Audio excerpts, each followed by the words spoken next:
The Third Great Ninja War has just ended. No one knew exactly how the war started, but it didn't matter. At the end of the war, Konoha emerged victorious, but it had to be paid for. Countless shinobi died in the war, many were injured.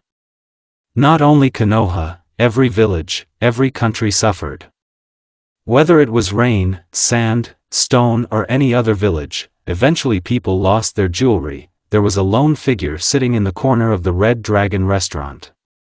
It was night in Konoha and people were busy with their lives. Some were still mourning the loss of their loved ones, while others were trying to overcome their grief.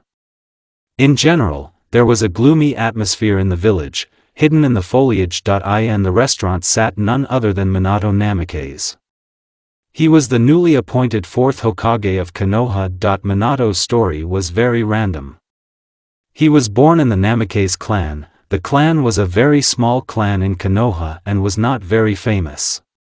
His parents were village shinobi who gave their lives in the Second Great Ninja War. As a result, Minato was never able to spend much time with them. Time passed, and Minato decided to become a shinobi and protect the village the same way his parents would like him to too. His dream was to become a Hokage someday. His life has passed, and he has made many friends. But his closest friends were classmates Mikoto Uchiha and Kushina Uzumaki. Kushina has been his best friend since childhood. At first they didn't really get along because of her loud nature, but Minato saved her from Shinobi Kyumo, and since then they have become good friends. But the most important person in Minato's life was Mikoto Uchiha. He loved Mikoto from the bottom of his heart. She was one of the best students in his class. She was the heir of the Uchiha clan and, as such, was a formidable shinobi who excelled in many ninja arts. He still remembered the day he met Mikoto. Flashback, 10 years ago, on the training ground of the village academy, a blonde boy could be seen practicing kuna throwing. It was already very late, but it didn't matter to the boy. After the death of his parent, Minato decided to become a strong shinobi. He studied well, was well versed in ninjutsu and taijutsu. One of his unique traits was that he was proficient in fuinjutsu, which did not go unnoticed by the third Hokage from Konoha, who showed a special interest in teaching Minato fuinjutsu. Minato's girlfriend Kushina Uzumaki also helped him study this art. However, there was one thing he didn't have any special skills in, and that was shuriken jutsu. He was pretty average in this art and therefore wanted to improve. He has been training since the last hour, but has not achieved much results. Try to relax your hands and calm down, a soft female voice said. Minato turned around and saw that it was none other than Mikoto Uchiha. She had jet black hair that reached to her back, and black eyes, like the rest of her clan members. She had fair skin, and 2 large bangs fell on her face.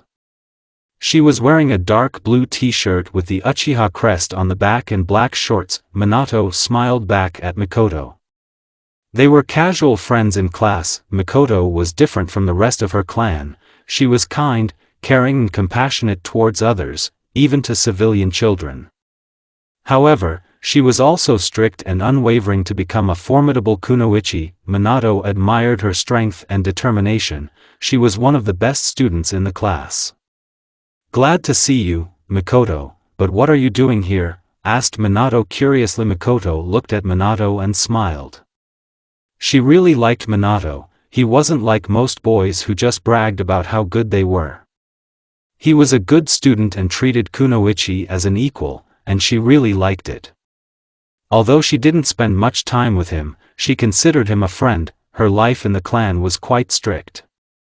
The Uchiha were a clan that followed the traditions of the book. Often their pride and ego got in the way. Mikoto had to take on a lot of responsibility since she was the heir of the clan. How she wanted to be spoiled like her younger brother Shirshue. "I was just helping Taji-sensei with some paperwork.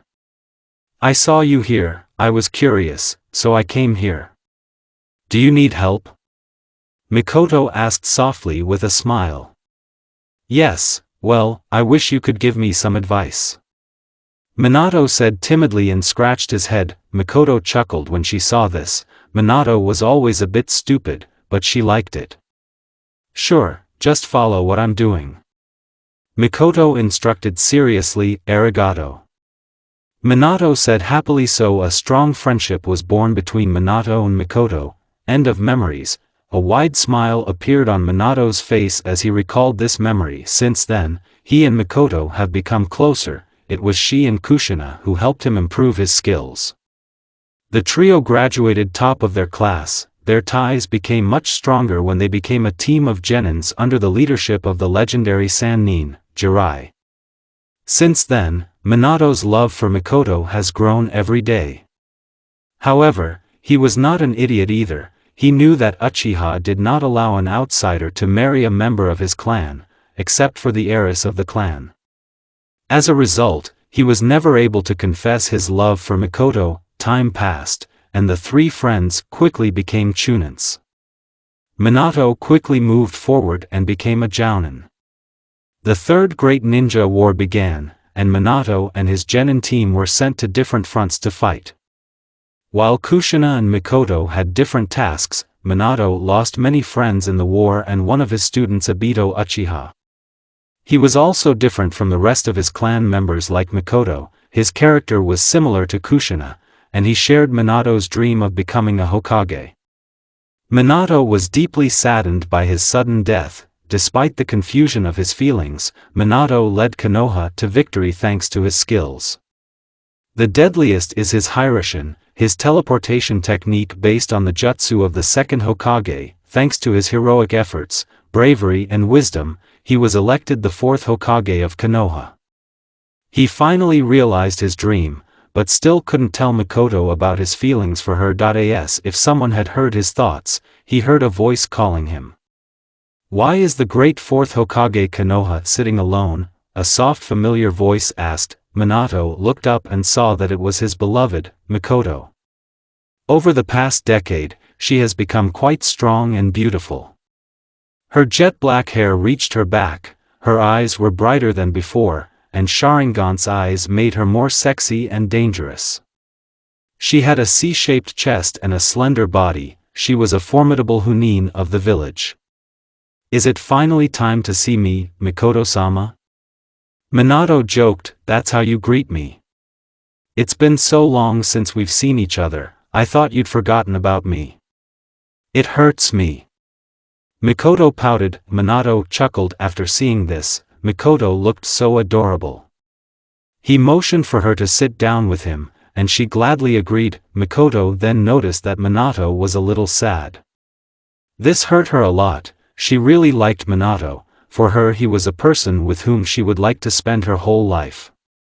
She secretly loved Minato, but since he never mentioned his feelings, she has not yet confessed her feelings for him. Mikoto asked warmly and put her hands on Minato's arms. In a way, we have lost so many friends and loved ones. I just can't believe I lost Obito. Minato said sadly, I know he was the joy of my clan. I wish he was alive now. I wish Rin hadn't died either, she was such a sweet girl. How's Kakashi doing? Mikoto asked sadly. She had met the Minato genin team many times, and frankly, she liked these kids. He's doing fine, but the loss of Rin has shaken him up a lot. This war has cost us dearly. Minato said solemnly, I'm always there for you, Minato. You can always talk to me. Mikoto said softly and gently stroked Minato's cheeks. Minato felt a warmth in his stomach when he felt Mikoto touching his cheek. He looked at her beautiful face. One of the things he learned from the war and Obito's death was that their lives were short. Then he made a decision. He knew that his life as a shinobi was short, and he didn't want to die without confessing his feelings for Mikoto. Even if she didn't love him, he would always love her. Mikoto, I want to say something.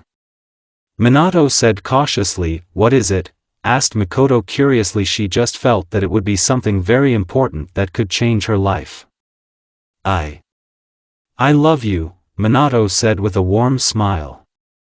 Which ones? Asked Mikoto, shocked. I've loved you for a long time. You are my friend, comrade, you have always been by my side. You took care of me, There are no other women in this village or in the whole world that I love more than you, Minato honestly confessed. It's okay if you don't have any feelings for me, I understand. But I will always love you and be there for you. Minato said with a big smile. He was quite surprised when he was grabbed by the collar, and before he had time to think about what was happening, he felt someone's lips kissing him. He looked carefully and saw that it was Mikoto who was kissing him. A lot of emotions were racing through his head: happiness, passion, confusion, love and much more. He didn't know what had overcome him, but he kissed her back more passionately. For the people in the restaurant, it was one of the most shocking scenes they had ever seen. Their beloved fourth Hokage kissed the heir of the Uchiha clan. Many women glared at Mikoto for trying to steal Minato, while Minato received the same look from men. But ignoring all this, Minato and Mikoto were in their own dream world. But they wanted everything to be like that, and they were very happy. A few moments later, Mikoto broke off the kiss in protest to Minato. He just couldn't resist kissing her. What took you so long? Mikoto asked with a smile. She had a few tears in her eyes. I didn't have the courage to tell you honestly, Minato said. Were you afraid of losing me? Why are you telling me about your feelings now? Asked Mikoto curiously. Yes, I was afraid of losing you. And I'm telling you now because of Obito. Minato said truthfully. Obito? Mikoto asked questioningly. Yes, just like I love you. Obito also had feelings for Rin, but before he could tell her that he died.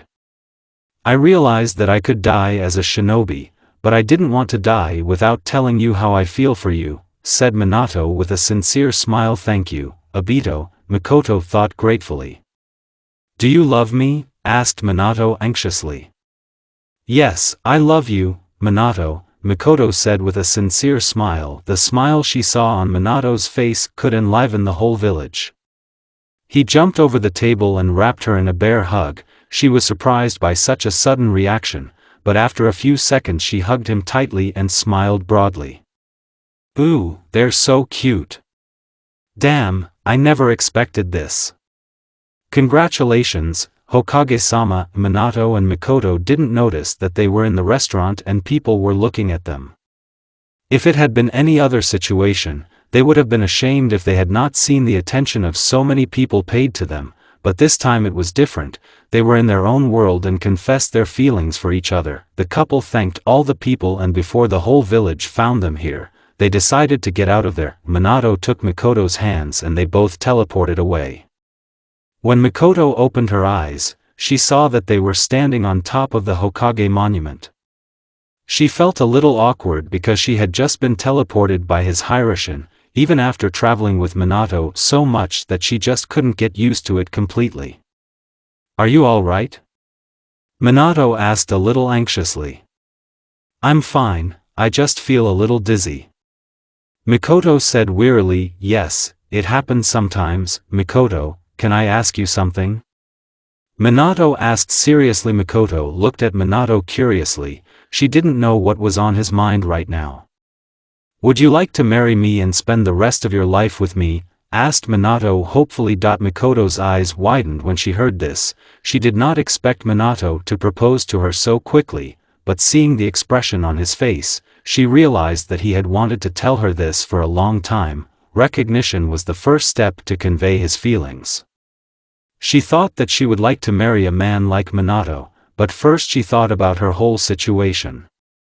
She was indeed the heir of the Uchiha clan, but if she wants to marry Minato, she will no longer be the heir of the clan, but her younger brother Shisui can take her place and lead the clan. Her father was a very nice man and loved Mikoto very much.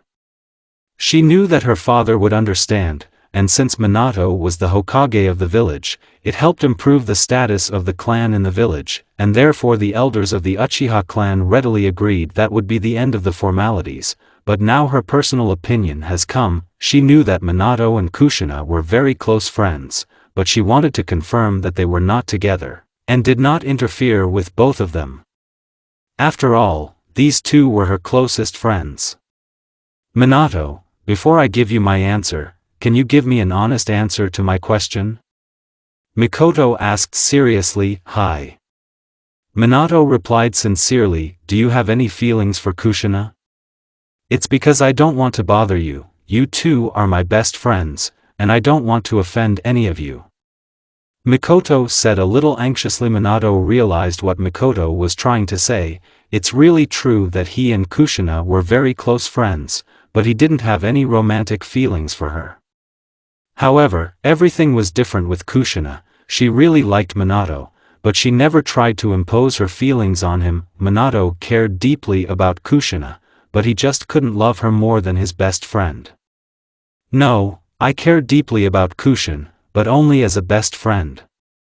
She was our teammate, we practically grew up together, went through a lot of pain together. She may have some feelings for me, but I just love her as a friend and nothing more. The only person I love with all my heart is you, Mikoto. Minato said honestly. That was all Mikoto needed, and she hugged Minato tightly. Yes, I would like to marry you. Happily said Mikoto. Minato hugged her back. His dream finally became a reality. He became a Hokage, he was recognized by everyone in the village, he made his clan and his parents proud and finally found the lady of his life. Nothing in life could make Minato happier. They both stayed that way for a while, enjoying each other's warmth. Minato then broke off the hug, as he also had questions for Mikoto. Do you think your father will agree to this, Mikoto? Asked Minato curiously. I think he will, he loves me very much. Ever since my mother died, he has always taken care of me and Sasuke. He is the reason that the Uchiha clan is still very respected. I know there was some tension during the Second Ninja War, but my father made our clan believe that this was our village too, and we were part of it. He respects you very much, most of my clan members deeply respect you. You are fair to everyone in every Konoha clan and have always treated us with respect, so I don't think there will be much resistance to this. Sasuke can easily take my place and lead the clan.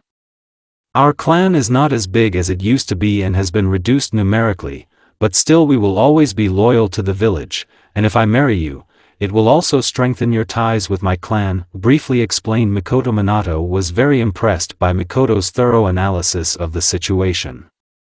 The cards were really in their favor, and he liked it. Wow, that was a very impressive conclusion, Mikoto. Maybe you should have become a Hokage. At least it wouldn't mean any documents for me. Minato joked and grinned. I'd rather be a housewife and start a family than do this boring job. Thanks, but no. Mikoto said cheerfully. Sigh, at least I tried it, said Minato happily. Are you sure about this? Mikoto asked seriously. Yes, I have made a decision. I want to marry you, and as the fourth Hokage of Konoha, it won't be too difficult for me to get your hand from your father. Minato said a little confidently. Getting too cocky, aren't we? Asked Mikoto slyly with a sly smile. What have I gotten myself into?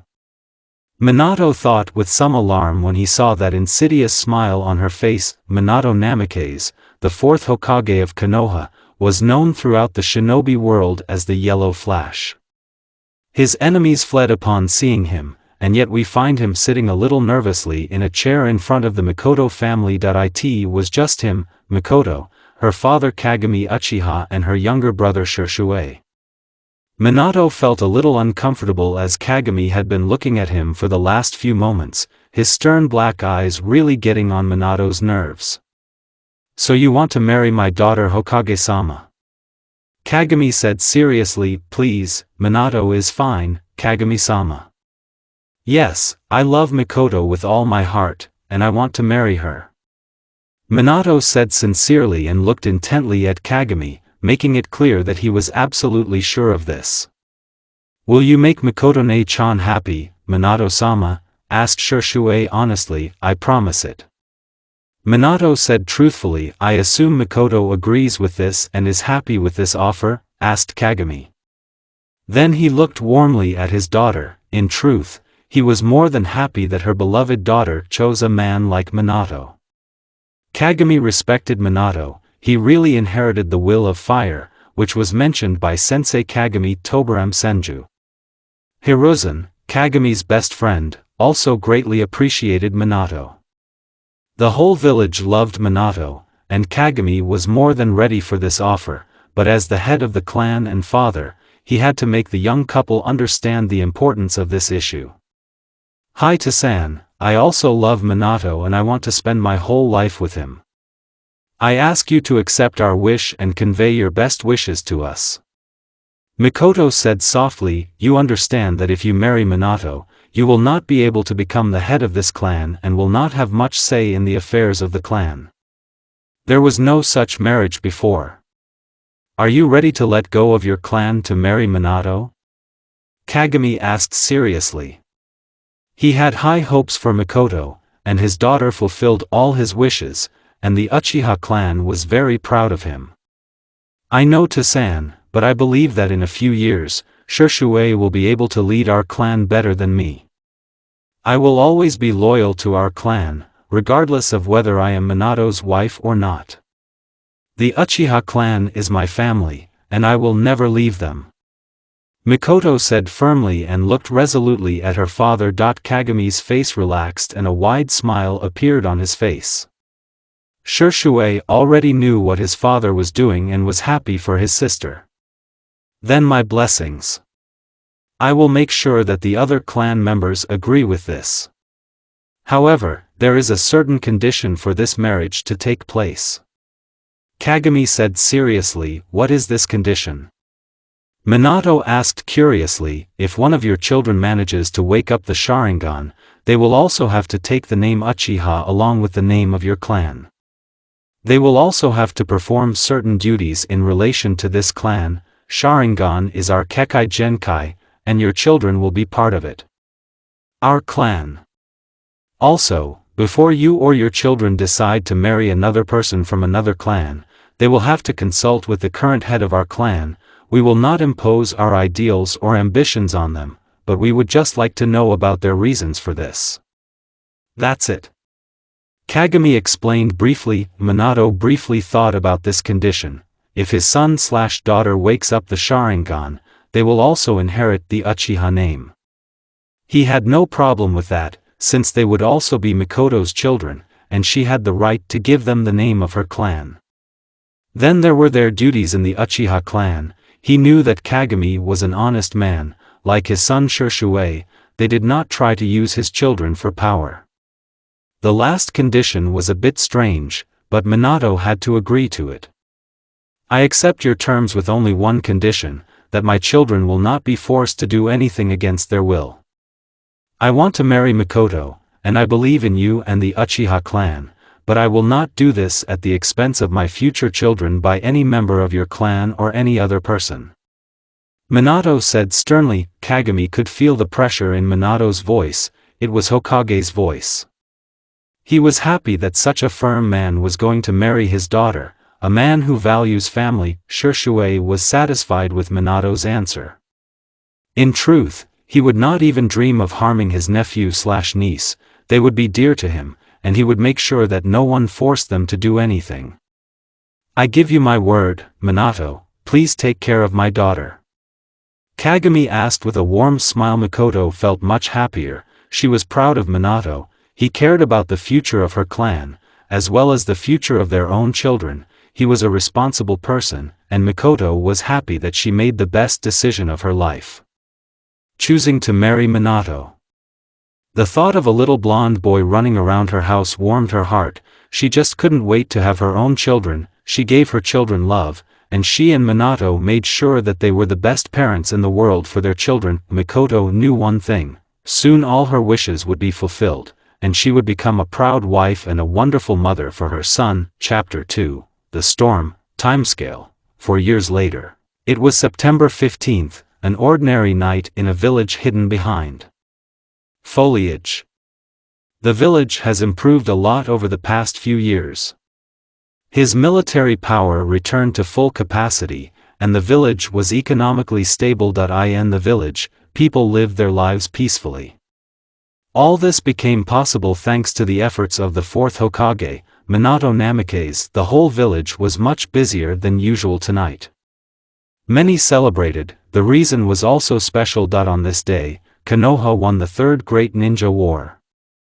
Also today was the day when the child of their beloved fourth Hokage was to be born. Almost the whole village was eager to see the birth of a child. A lone figure stood on the outskirts of the village. This person was none other than Kushina Uzumaki. Kushina's life has changed a lot over the years, if we can say that most of her has died over the years. She was devastated when Minato married Mikoto, but she didn't have any dislike for them. She knew that Minato was always attracted to Mikoto when they were a team.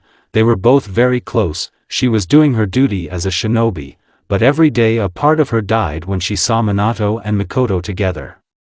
She lost faith in the shinobi world in her life after seeing the horrors of the Third Great Ninja War. She just didn't care about anything anymore. She still remembered the day Minato talked to her. Memories. Kushina Uzumaki was standing in the Hokage's office. She was happy to see Minato after such a long time. She was absent from assignments and therefore missed Minato. Minato gave her a slight smile, to which Kushina responded with her wide smile. "How are you, Minato-kun?" "A long time ago, Dadabayo." Kushina said happily. Minato felt a little guilty. He was very sad because he would have to break Kushina's heart. "Kushina, it's good to see you." Minato replied shortly, "Where is Mikoto?" "I haven't seen her since I arrived," Kushina said sheepishly. "That's because she's getting ready for the wedding," Minato said, dropping a bomb on Kushina. "What? When? How did it happen?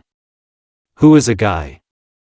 Kushina shouted desperately. Minato chuckled slightly. This was typical Kushina behavior that he and Mikoto were used to. "She was going to tell you, but since you're here, I'll tell you.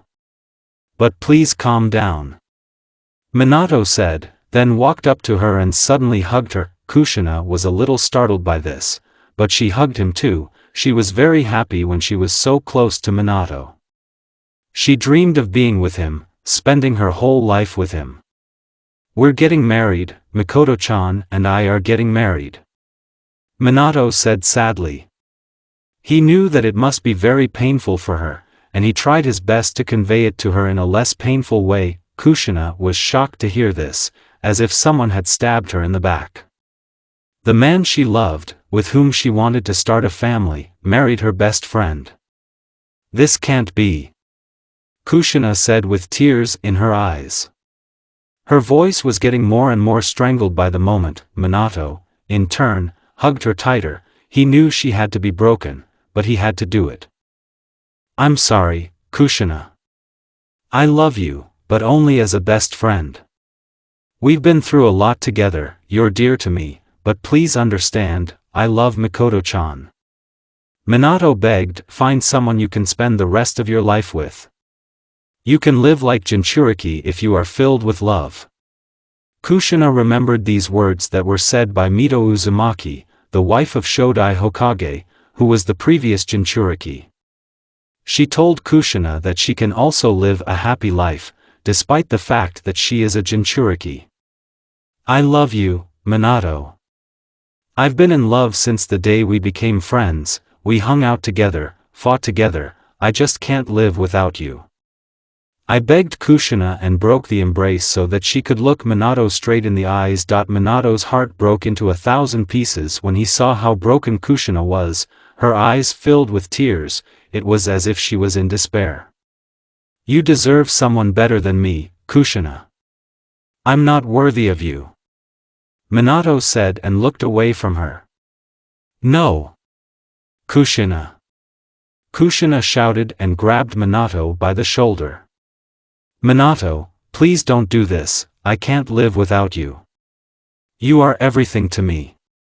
Kushina asked in a broken voice. "Kushina, please understand, I love Mikoto. I care about you as my best friend. I can't pretend to love you, that would mean betraying all of us. Please." Minato asked sadly. "Mito-sama, you lied to me. I have no one, my life, my pain. Why did this happen to me? What have I done to deserve this? Kushina thought sadly. With these gloomy thoughts, Kushina left the room with a broken heart. Minato just stood there with a sad expression on his face. End of memories. A single tear rolled down from her eyes. From that day on, she couldn't maintain a friendship with Minato and Mikoto.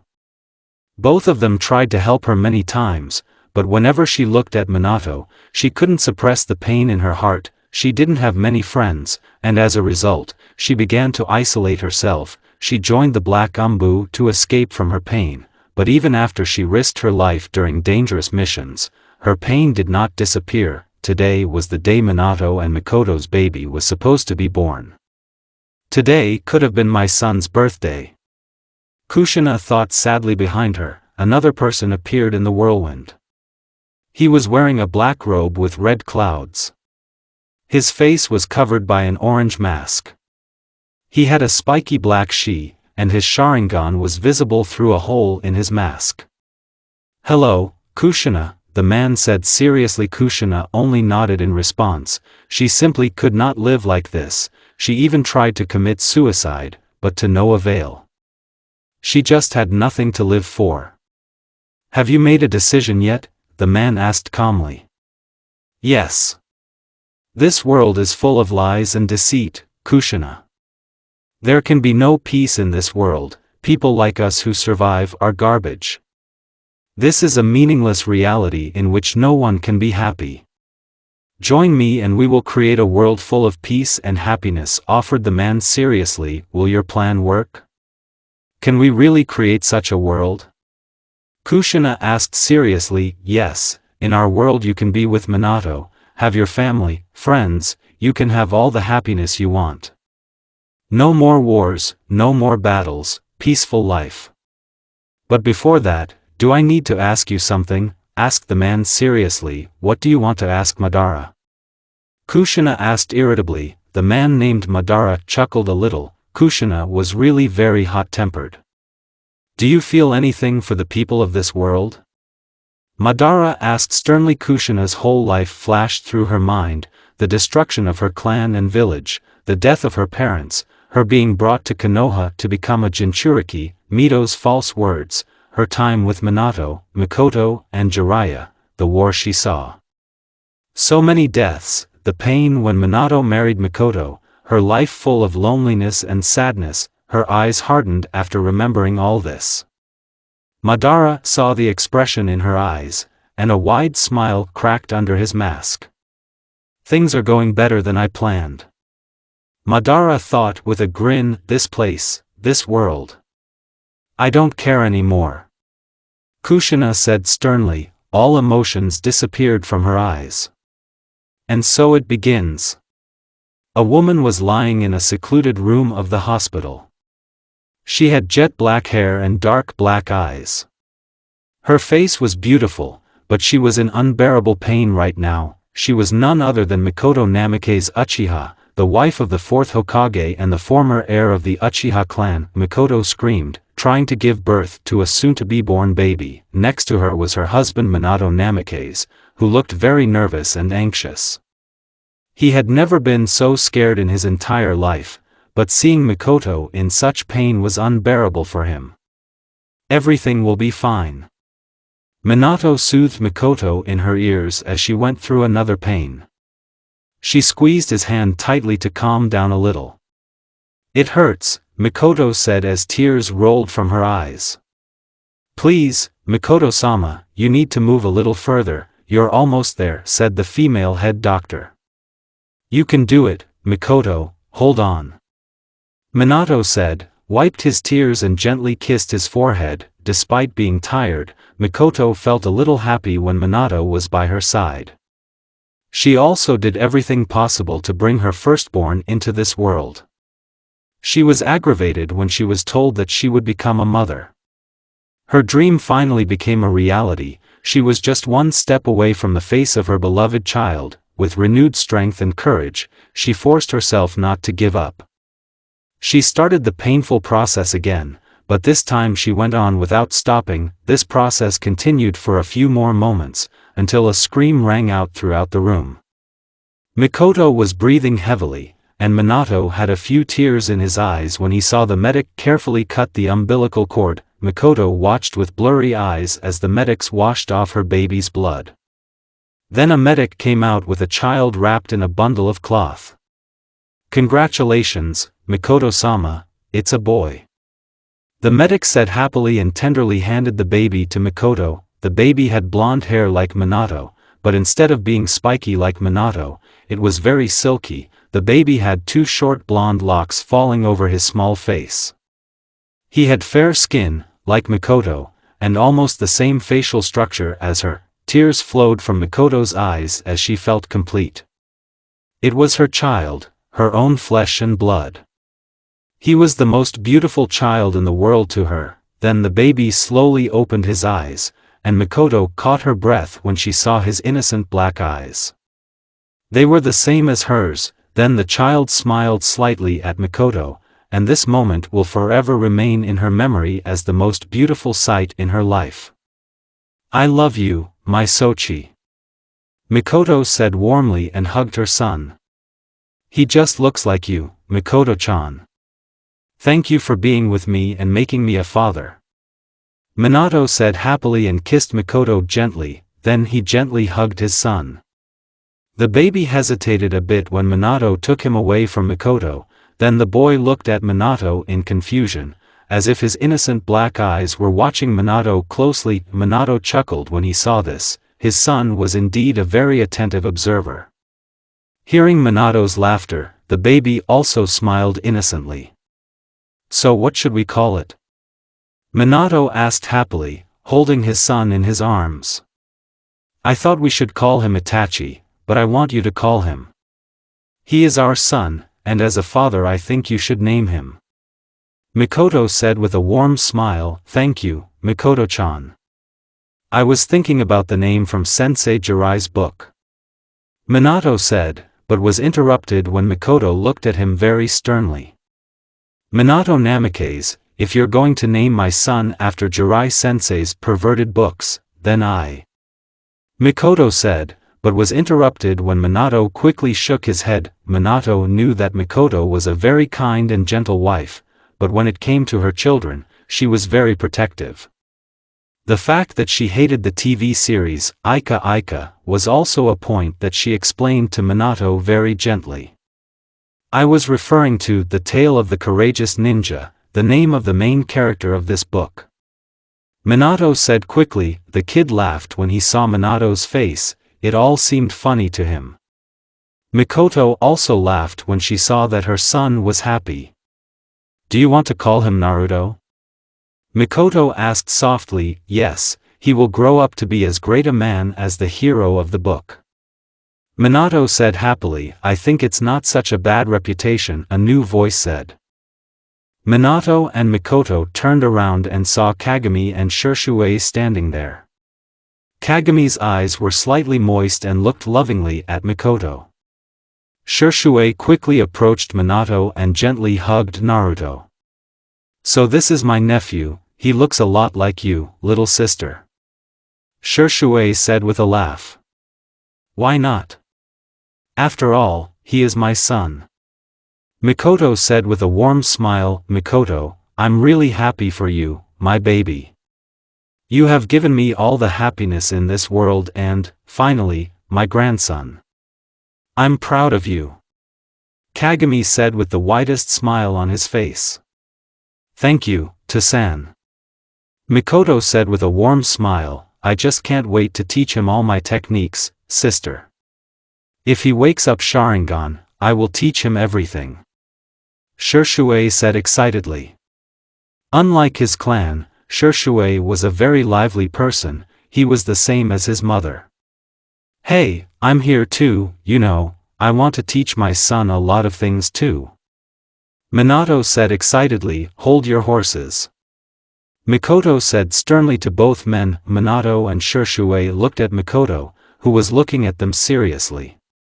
"You can teach him when he grows up, but for now he is my child and I want to spend time with him. And you forget something, I'm his mother, so if anyone has the right to teach him first, it's me," Mikoto said with a smirk, "This is my daughter now." Kagami said with a chuckle. Minato and Shisui looked at each other and had the same expression on their faces. Women, unknown location, in a dark room, 9 people were standing in different directions. They were all united by the fact that they wore black robes with red clouds. The figure standing in the middle had purple eyes and looked at all the participants without any emotion on his face. It was like he was a corpse. "Today we welcome a new member of Akatsuki," the man said stoically. At that moment, Kushina stepped forward and made herself more visible to the rest of the group. Some participants were quite surprised to see Kushina. Her long red hair was gathered into a long ponytail, and she had a Konoha headband on her head, but with a large slit. Her entire body was covered with an Akatsuki robe, and a sword was tied behind her back. "Konoha's Red Death, there's probably a lot of reward for your head," said the man with dark green eyes. "Shut up, Kakuza, this one is pretty, maybe I should offer her to Jashin-sama," a short man with gray hair said. There was a long braid on his shoulders. "Haydn, you and your idiot god are not important. Money is more important than your stupid religion." Kakazu said sharply, "Shut up, Kakuza." Haydn said angrily, "I find it quite interesting that someone like you joined Akatsuki. What are your intentions?" Scorpio said, like a man, his face was covered by a mask. "It's rude to ask a lady a question without introducing yourself," Kushina said rudely. She didn't care about any of these people, she only joined because Madara told her about it. "Sasori from Red Sands. Former shinobi Sunagakure." Sasori said briefly, "You will definitely bring interesting participants, Toby," said the man who looked like a black plant, but quietly muttered the last part. Indeed, his white doppelganger agreed. "You are Jinchuriki, aren't you? Samahata can feel your chakra." The shark grinned like a man. "Kisame Hoshigake, former swordsman of the mist. And that's a strange excuse for a sword shark skin, I suppose. This sword is pathetic," Kushina said with a grin. She was amused when Kisame's eyes hardened and he raised his sword. "Enough is enough." Everyone fell silent and looked at the man in the center. The only person who hadn't spoken yet was the woman who stood next to the man and looked at everyone without any expression on her face. "Her reasons are not important. She has the special talents necessary for our purpose, as do all of you," the man said sternly. "But Leader Sama, shouldn't we be catching people like her for our purpose?" asked Haydn stupidly. "Yes, we really need a kubi, but she is an uzumaki, and therefore she will not die when we extract a kubi from her. She has chakra chains that help subdue Biju," the leader explained neutrally. "Our goal is the same. The 5 great nations are corrupt, and it's time for them to feel the pain. But before we can put our plans into action, we need certain resources and preparation for this," said the woman standing next to the leader for the first time. "Kakuza, Haydn, you two will now work together. Kakuza, you will manage our finances," the chief ordered. "Got it," Kakauza said a little cheerfully. He really loved money. "Just don't bother me, Kakuza." Haydn barked, but Kakuza just ignored him. "Kisame, you will team up with Kushina.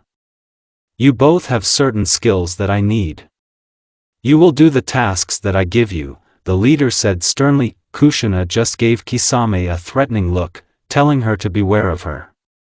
Kisame grinned, and a crazy smile appeared on his face. "Sasori, you will work by yourself. Your task is to find us new potential recruits. Take only the best," the leader said sternly. "Hi, Leader Sama." Sasori replied, "Zetsu, you will keep an eye on the 5 great nations and keep us informed of their actions," the leader ordered. "It's going to be fun," said the black part of Zetsu. "We will do our job," the white part of Zetsu said. "A new era has come, and we will lead this world on the right path." The leader said firmly. All the participants just looked at him. Kushina just remained unperturbed.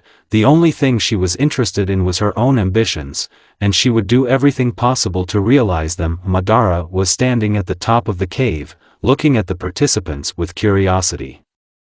I wonder how things will change. Konoha, Minato was sitting in his office. Last night was one of the best in his life.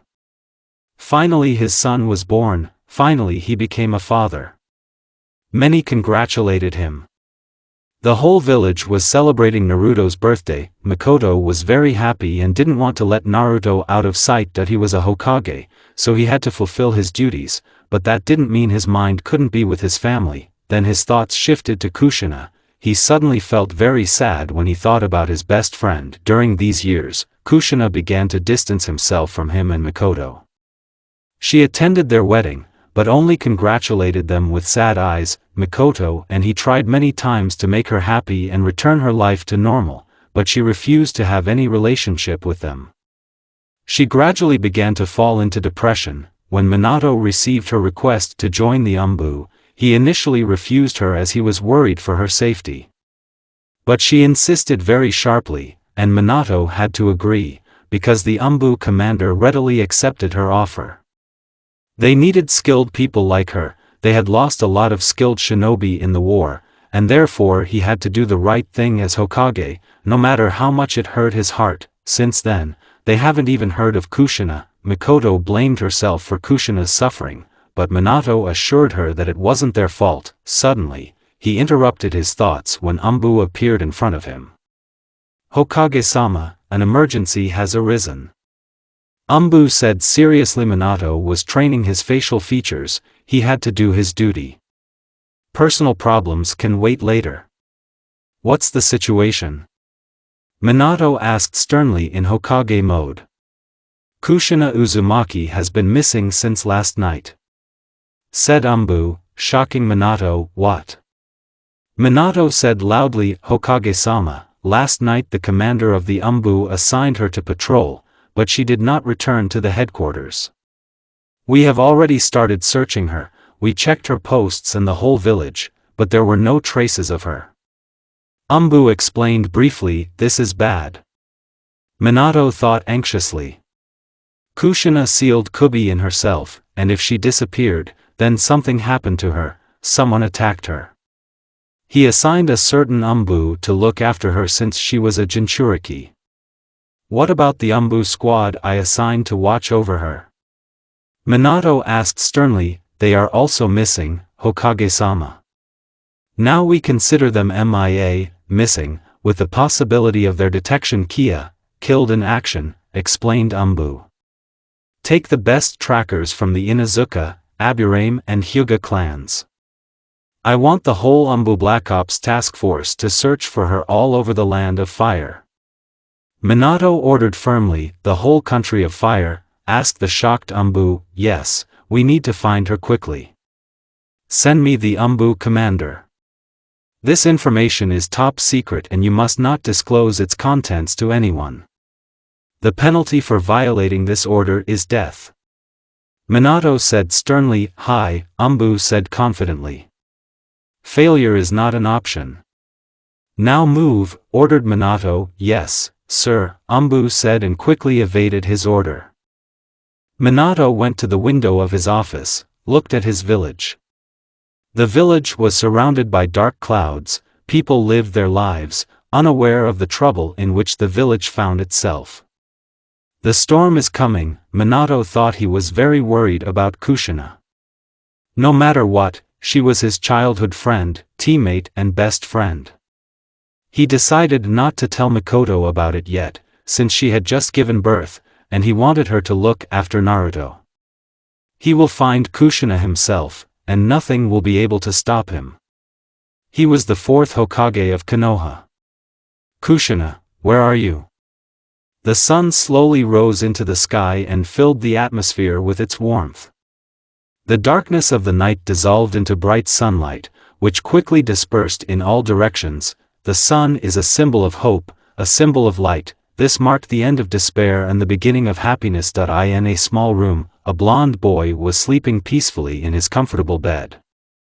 There was a peaceful smile on his face. He was none other than Naruto Namake's Uchiha, the son of the fourth Hokage, Minato Namake's and Mikoto Uchiha. This little boy's life was wonderful. A 5-year-old boy heard small footsteps approaching. Even in a half-asleep state he felt the presence of this person. He didn't know why, but he could always recognize other people around him, even if they weren't visible. Then the man slowly climbed onto his bed and slowly approached him. Naruto felt the happiness that this man radiated. That's it, Naruto thought with a sweet smile. Enai-chan. Naruto's ears shrank a little when he heard this loud voice. The other day he would have taught a man a good lesson in manners. On the other hand, I can't do that to my Ototo, Naruto thought happily. He slowly opened his innocent black eyes and saw the person who had disturbed his peaceful sleep. It was his younger brother Itachi Namake's Uchiha. Itachi was a little 3-year-old boy. He had black spiky hair and blue eyes. His face was very similar to their father, although he looked like a chibi. How many times have I told you not to scream? Naruto asked kindly. He loved Itachi more than anyone in his family, even more than his mother. Itachi was his younger brother and was the joy of Naruto's life. Itachi pouted and crossed his arms over his small chest.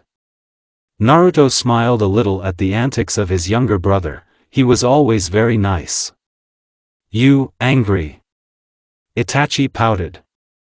It was difficult for a 3-year-old boy to say more than a few words. Naruto grinned, stretched out his little hand and poked Itachi in the forehead. Sorry about that, Naruto said with a warm smile. Itachi said with a proud look. Naruto raised an eyebrow at the sight of Itachi's unique behavior. They both looked at each other for a few minutes, but then started laughing out loud. Naruto hugged Itachi with warm brotherly hugs. This was how his day usually started. Niken. Ka-chan, Itachi said, trying to convey a message. Naruto understood what his younger brother was trying to say. Mikoto must have sent Itachi to wake him up while she was preparing breakfast for the family. Their father used to read the village newspapers. Okay, let me get ready, Naruto said and slowly got up from the bed. Itachi followed him as fast as his little legs could carry him.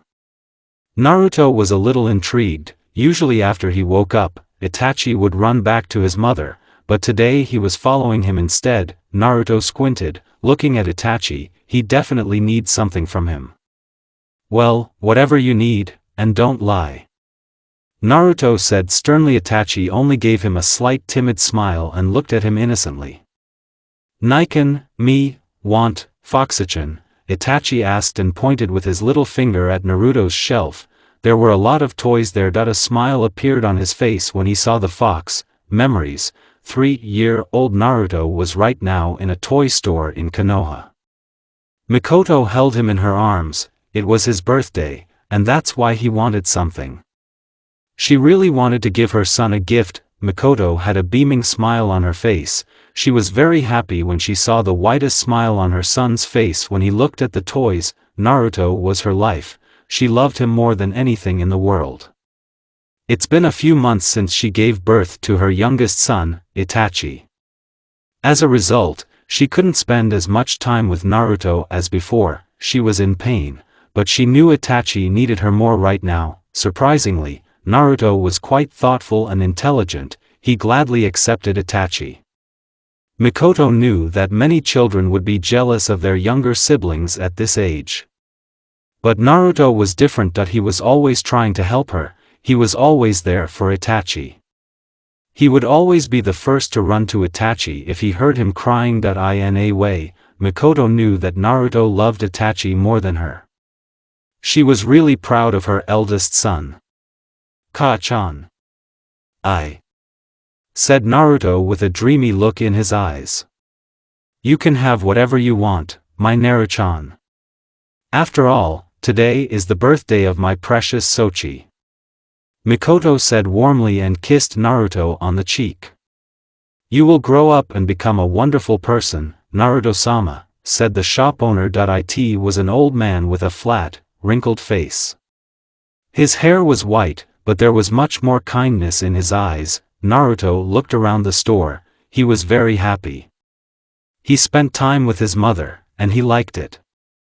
Then his gaze stopped on the toy. It was a little fox. She had black eyes and small ears.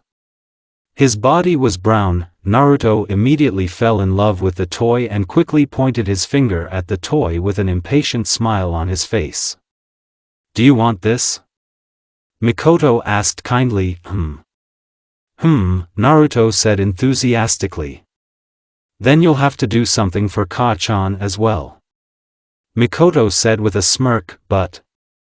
Naruto said innocently. "No buts, Naru-chan." Mikoto said playfully. Naruto pouted a little. Mikoto and the shopkeeper exchanged knowing glances. Naruto was considering his choice. He really wanted this toy. After thinking for a few seconds, he nodded. Mikoto giggled when she saw how thoughtful Naruto was. "Okay, kiss Ka-chan, and this toy is yours," Mikoto said and laughed softly. A wide smile appeared on Naruto's face when he understood Mikoto's message. He happily kissed his lovely mother on her cheek, earning a gentle smile. Naruto loved her smile. For him it was one of the most beautiful things in the world. "Okay, now you can have it," Mikoto said and paid the owner. The man smiled affectionately in response and handed the toy to Naruto. It is impossible to describe in words how happy the boy felt. "Ka-chan," Naruto said happily and gently hugged her. Mikoto patted her son affectionately on the back. Her eyes were a little wet. She hugged her son tenderly. "I love you, my Naru-chan." End of memories. A warm smile appeared on Naruto's face as he recalled this memory. His mother was really someone else. She loved him and Itachi so much. Naruto couldn't understand how she could love them so much. Then Naruto looked at Itachi. He was looking at him with such hopeful eyes. Itachi adored his older brother. He was always so kind and gentle with him, although sometimes he caused him trouble. "Ni-chan, me, want Foxy-chan?" Itachi asked with an innocent smile. Naruto gently ruffled Itachi's hair and smiled affectionately. "Why not? Everything I have is yours too," Naruto said warmly with a smile. "Nii-chan," Itachi shouted joyfully and hugged his older brother. "No matter what happens, I will always love you," Naruto thought and hugged him back. "Now let me get ready," Naruto said calmly. "Okay," Itachi said and went to get his new toy. Minato Namikaze was casually sitting on his chair. It was an ordinary morning, as always. There was a lot going on in his head. A lot has changed in the last 5 years. He faced many difficulties during his reign as Hokage. After Kushina's disappearance, Danzo and his advisors began to doubt him. They even went so far as to question his abilities in front of the entire council. Minato still remembered that day. Memories. There were several people sitting in a small room. The atmosphere was so tense that almost everyone was nervous. They had a reason to be. These people were the heads of various clans and important military personnel of Konoha. On one side sat Danzo Shimura and his associates Hamura and Koharu. On the other side of the room sat several important clan heads, such as Hayashi Hyuga, Kagami Uchiha, Tsum Inuzuka, Sibi Aburame, Choza Akimichi, Inoichi Yamanaka and Shikaku Nara. In the center of the room sat Minato with the third Hokage Hiruzen Sarutobi next to him. The Umbu commander was on the left flank wearing a mask. "Is that true, Hokage-sama?" Shikaku asked neutrally. "Hokage, have we really lost our Jinchuriki?"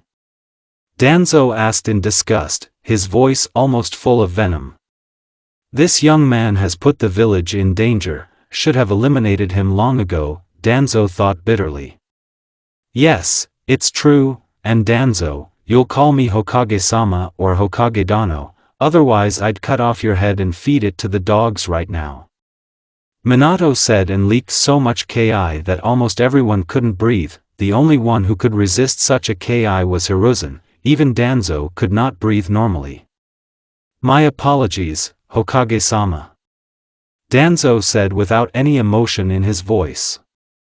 "It won't be enough, since we are in a crisis right now. I am setting a military rule and canceling the council."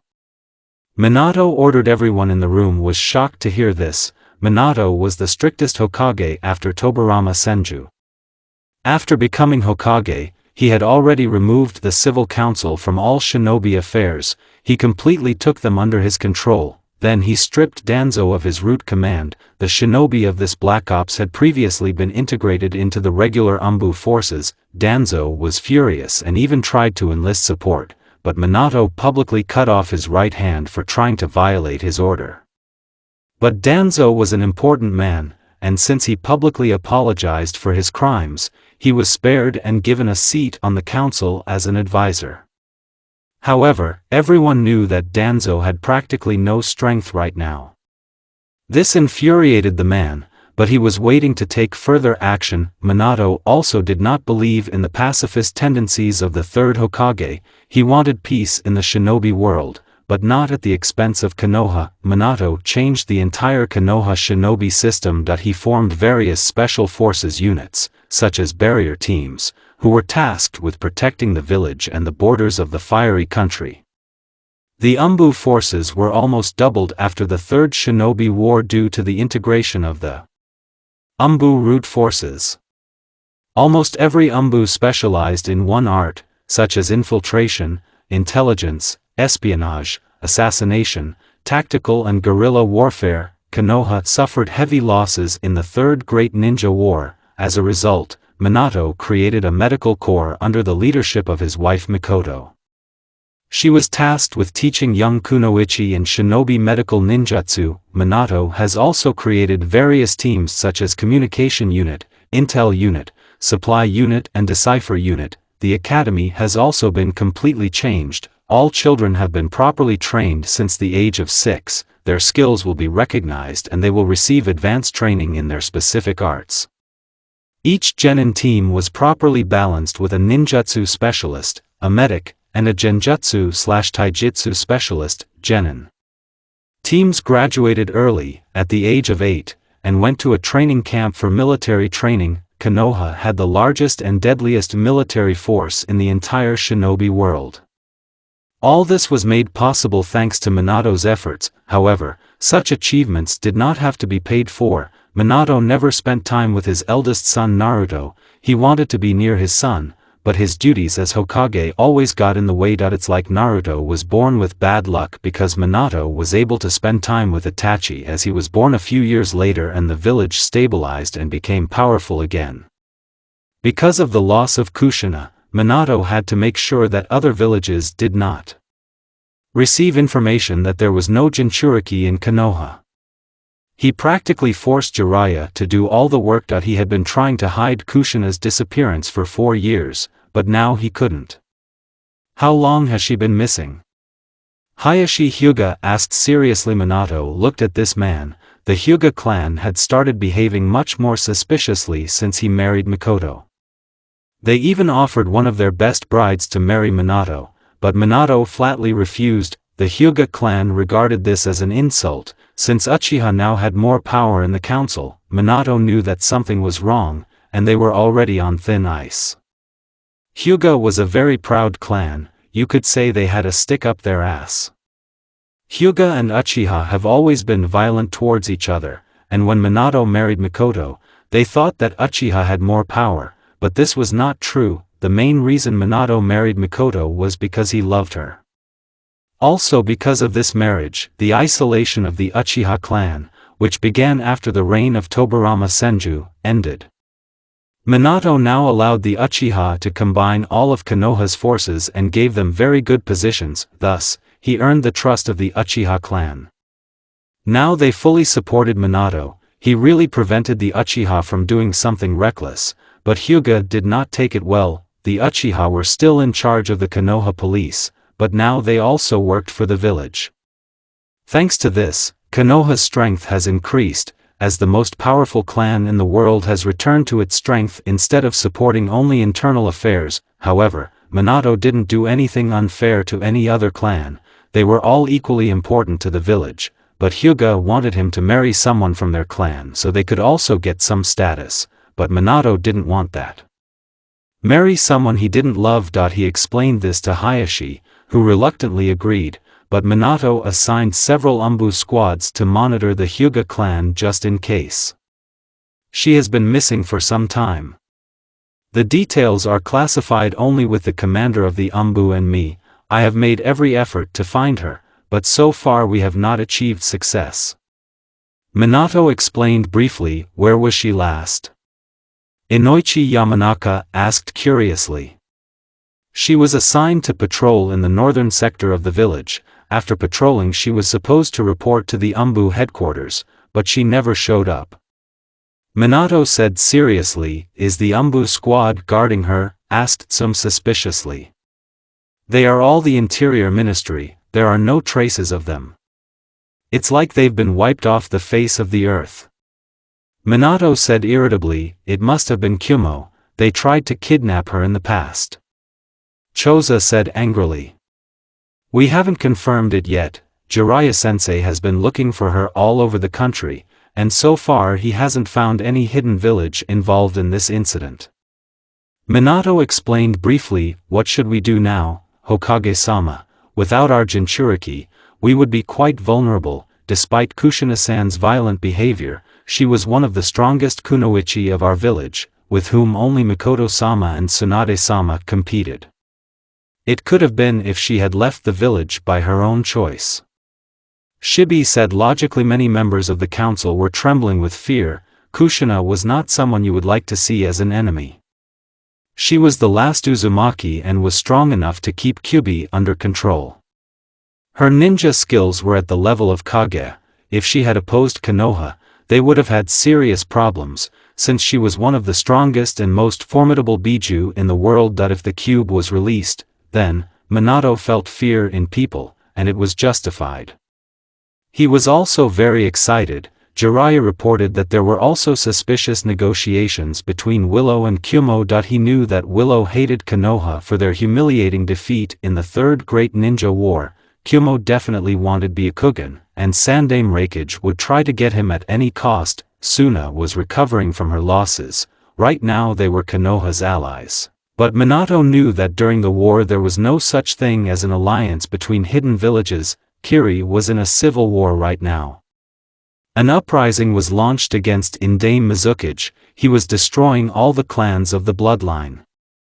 The report said that he had gone crazy and was receiving support from Kumo on the condition that they would give them a bunch of shinobi bloodlines for their research. In general, the world was in chaos and he was heading for the Fourth Great Ninja War, although no one saw it now.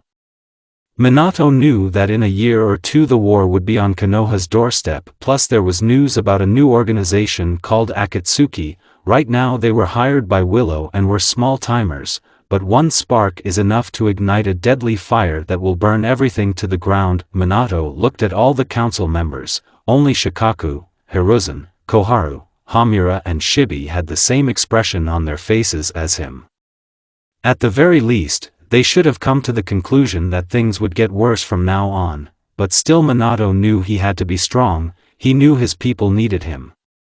Despite the fact that Kushina was his best friend, he did the right thing as the fourth Hokage in the Village of Leaves. Kushina Uzumaki is now marked as a missing S-rank ninja. If any of you meet her, she needs to be returned to the village alive. We can't lose Kyubi. Minato instructed sternly. "Hi," said all the participants in unison. "This information will not be placed in the bingo book. Only you people have the right to such confidential information. If I find out that one of you violated this rule," Minato said, and leaked so much ki that almost all the wooden tables in the room cracked. The elders were already on the verge of fainting. All the clan heads were sweating profusely. Even the heartbeat of Hiruzen, Danzo, and the Umbu commander was greatly accelerated. "I will kill you like your entire clan," Minato said dangerously with his fierce blue eyes. sending a clear message to everyone in the room. No one messes with Konoha's fourth Hokage. End of memories. A tired sigh escaped Minato's lips. His intuition was right, things really got worse. Willow and Kumo formed an alliance a few months ago with the aim of increasing cross-border trade, which will benefit both villages.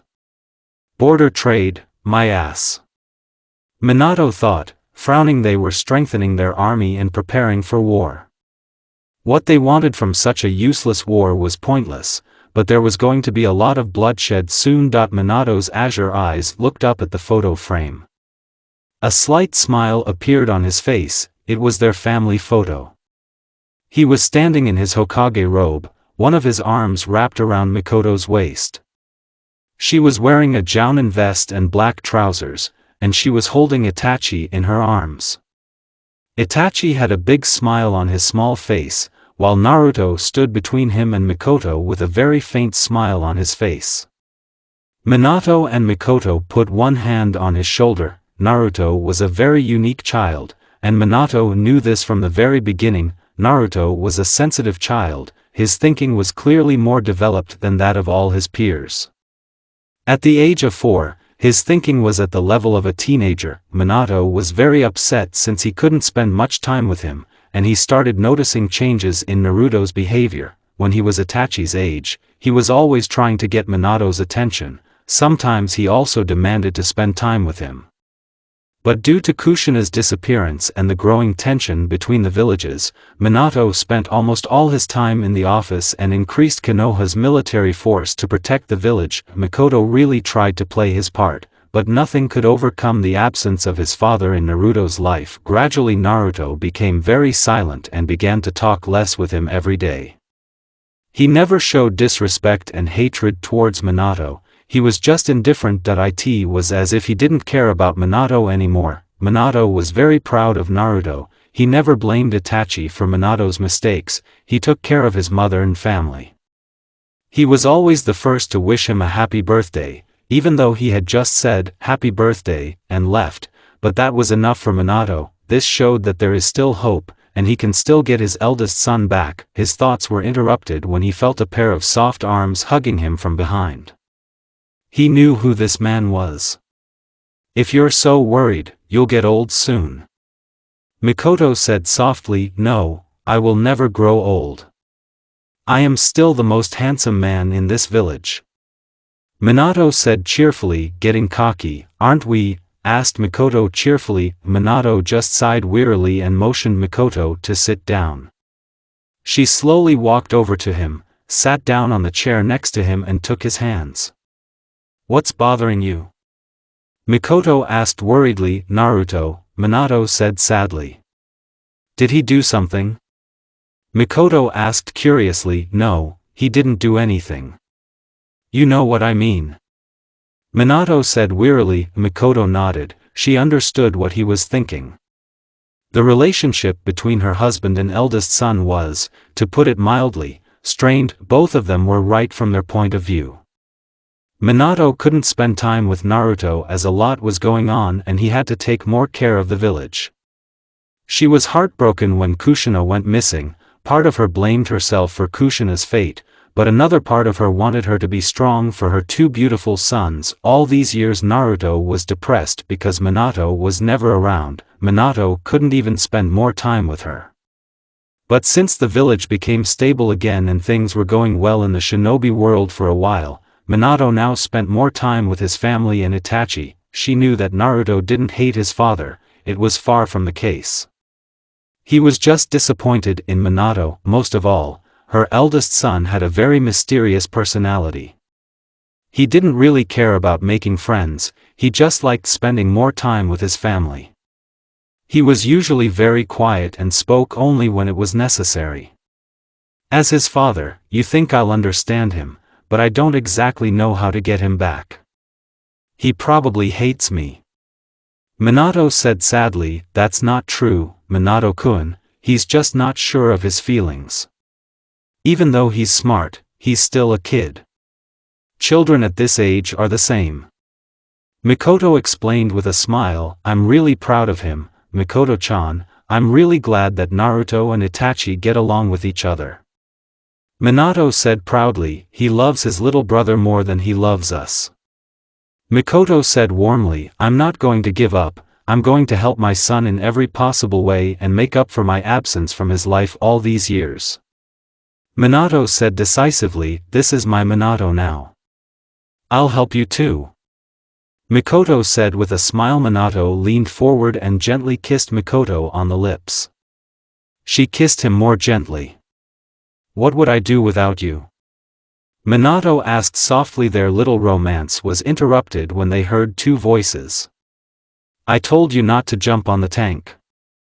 Now it hurts you. Naruto's irritated voice rang out. Mikoto immediately became worried and rushed to the stairs where the voice was coming from. However, Minato stopped her. She looked at him sharply, but he just told her to sit down and watch. But Niken, I wanted you to see how high I can jump on your bed. Itachi's cute voice came. Sigh, you're lucky you just fell on the bed. What would happen if you fell to the ground? Asked Naruto sternly. I'm sorry, Itachi said silently. Both Naruto and Itachi entered the kitchen and were quite surprised when they saw that both their parents were sitting together and watching them. Itachi was sitting on Naruto's back and wrapped his legs around Naruto's waist. Minato smiled back at his sons, and Mikoto was a little alarmed and immediately approached them. What happened?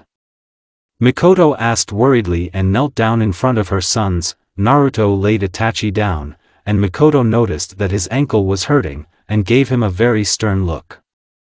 Itachi-kun, what did I tell you? Asked Mikoto sternly, so as not to jump. Itachi said shyly. Mikoto just sighed over her youngest son's antics. He really was a handful and always got into trouble. He was the complete opposite of his older brother. Let's cure you. Mikoto said softly, took Itachi and went to the shelf with medicines. Naruto only had a cheerful smile on his face, then he noticed Minato looking at him. Naruto, come here. Spend some time with me. Minato said happily. Naruto's eyebrows twitched a little when he heard these words.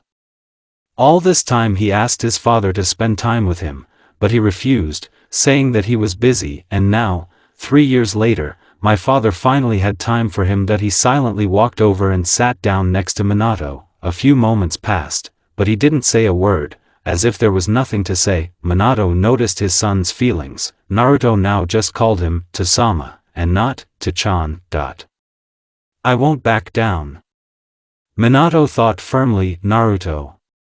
Minato said hesitantly. Both father and son rarely spoke to each other, and it was a rare occasion when they were both alone. Either Itachi or Mikoto were always there whenever they were around. Yes, then Sama. Naruto said neutrally. Minato's heart broke slightly when he heard his voice and these words. He really pushed his eldest son away. The village was safe for now, but things went downhill with him and Naruto. He wanted to know his son, his likes and dislikes, his dreams and ambitions. What are you dreaming about, Naruto?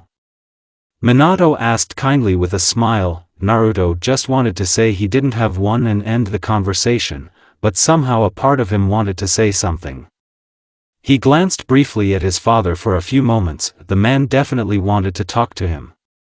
Damn my kind heart. Naruto thought with disappointment. I just want to protect my brother, that's all. Naruto said soundlessly. There was a little doubt in his voice. As if he didn't think he was strong enough. You have a noble dream, son. I'm really proud of you. Minato said proudly. Naruto's eyes widened in surprise when he heard that his father was proud of him.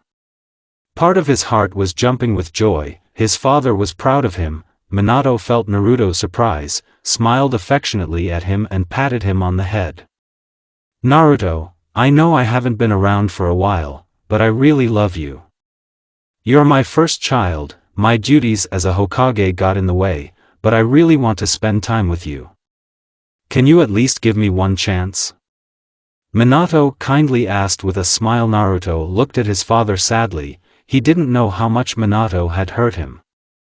Part of him just wanted to say fuck off and get it over with, but he really wanted to spend time with his dad. I can't just treat him like that. Maybe he really wants to spend time with me. Maybe he loves me too, like Itachi. Maybe I'm not just disappointing him. Naruto thought curiously, then he immediately got rid of such thoughts. He knew that his father must have done it out of pity, and Naruto never wanted anyone's pity. You don't have to do this too, Sama. I know you need to do more important work than spending time with me. Naruto said sadly. Minato looked at his son sadly. He knew he had to let his son speak freely. You probably hate me, don't you? Minato asked calmly, his voice sounding understanding. Naruto's eyes widened in surprise. He didn't mean it. I don't hate you, Tasama, but... Naruto said hesitantly. Minato put his hand on his son's shoulders to calm him down a little. Naruto looked at him for a moment. He had to tell his father the truth. Lying to none of them would do any good. Speak freely, Minato said gently with a smile. I just can't forget the past. You've never been near me. I've wanted to spend time with you so many times, but you always said you were busy. I know you're a Hokage. I don't hate you. But... Naruto said hesitantly. Minato understood how his son felt. He didn't blame Naruto a bit. He knew that what he could hear now would break his heart, but he had to endure it because he had caused his son so much pain. I just don't care about you anymore. Naruto said sadly. Then Naruto got up from the table and silently left the room, leaving behind a broken and wide-open Minato. A single tear rolled down from Minato's eyes. He was really sorry that he had caused so much pain to his son. He knew Naruto wouldn't have said anything like that if someone hadn't pushed him to the limit. What should I do?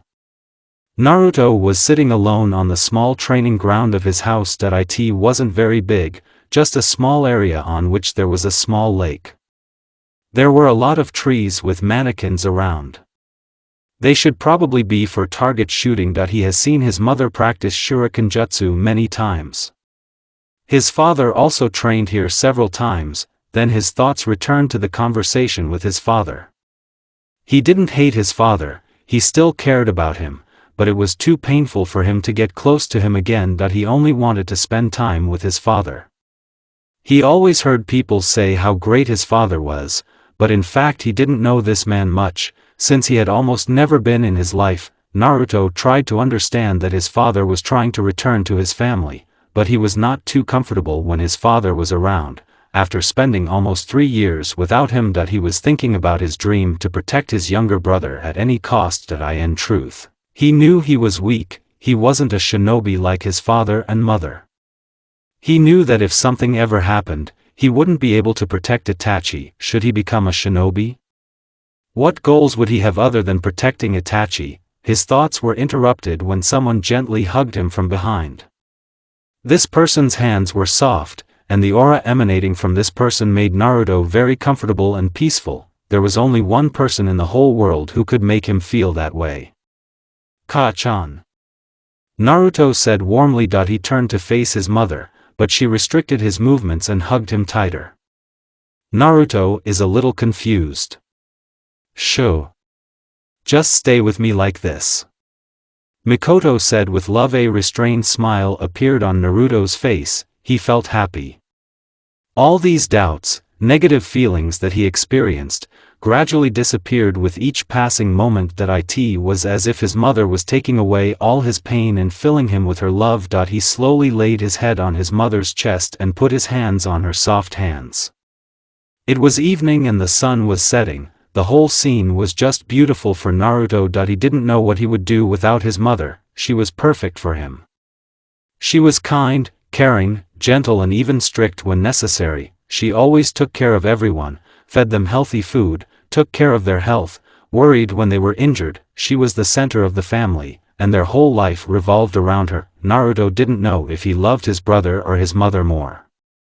Both of them were dear to him. Meanwhile, Mikoto gently caressed her son's blonde hair. She heard the whole conversation between Minato and Naruto.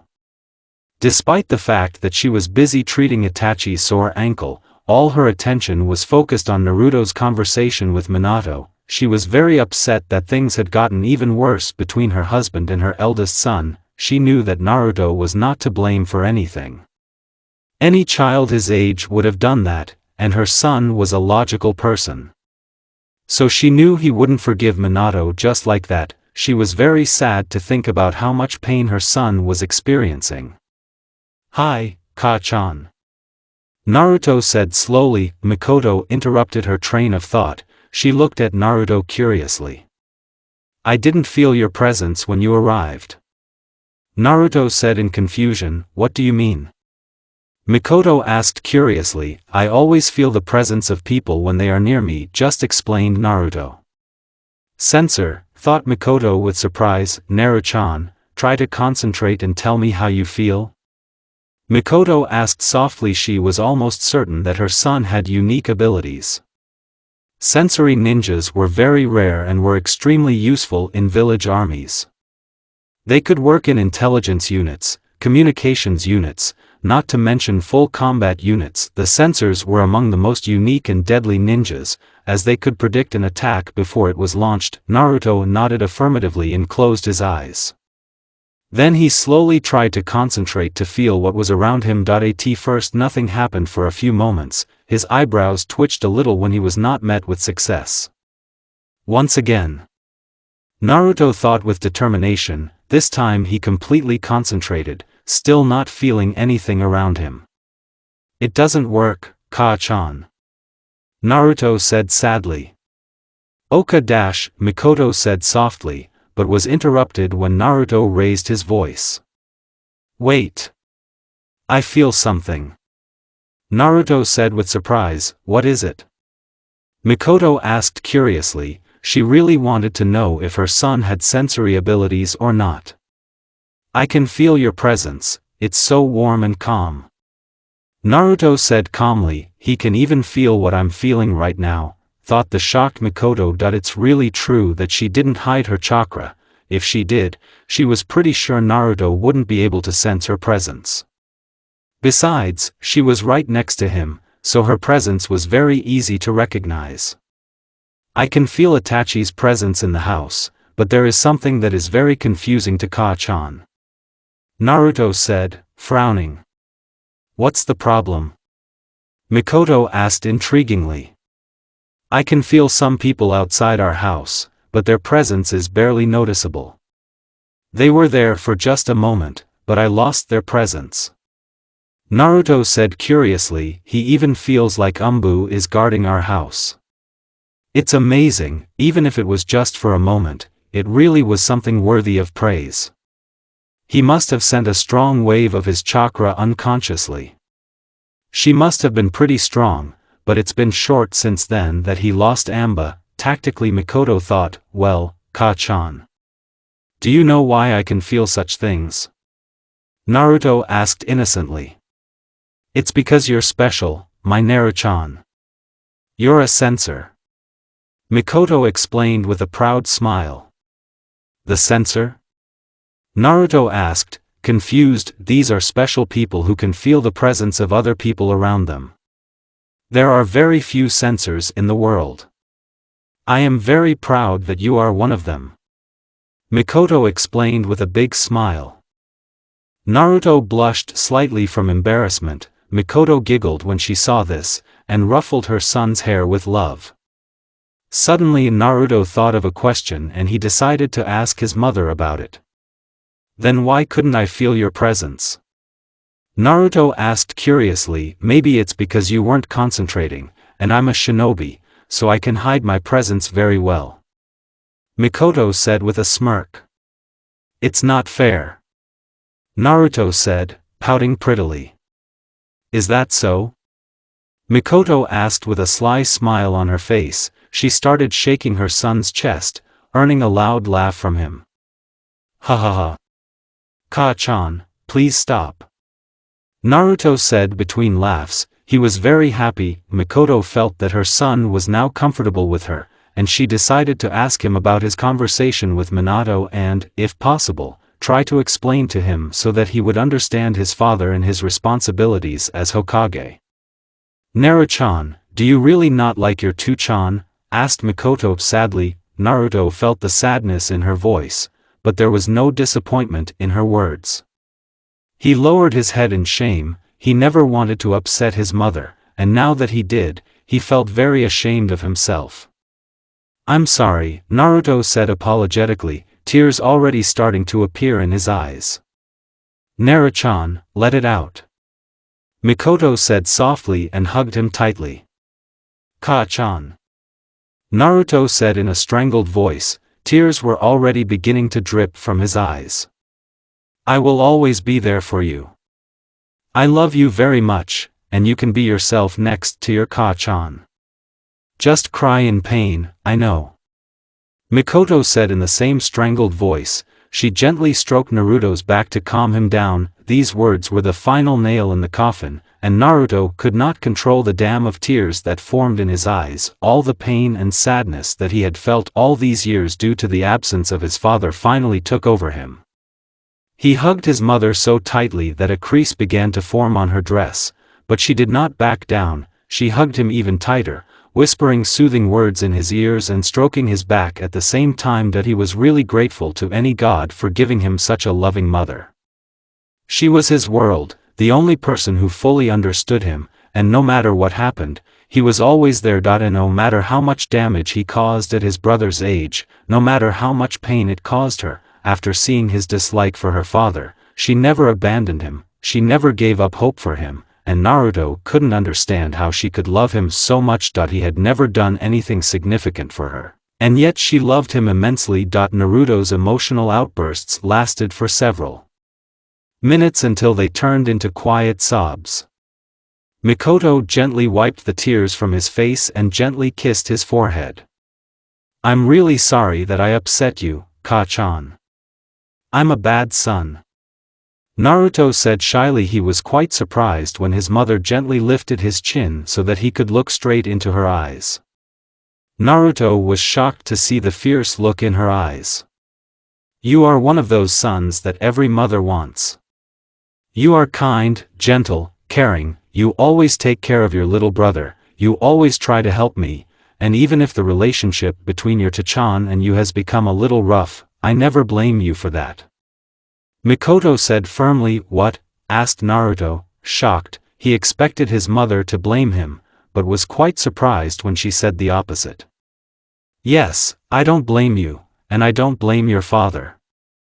You are both right in your own point of view. You only wanted to spend time with your father, and Minato wanted to do the same," Mikoto said, seriously shocking Naruto to the core.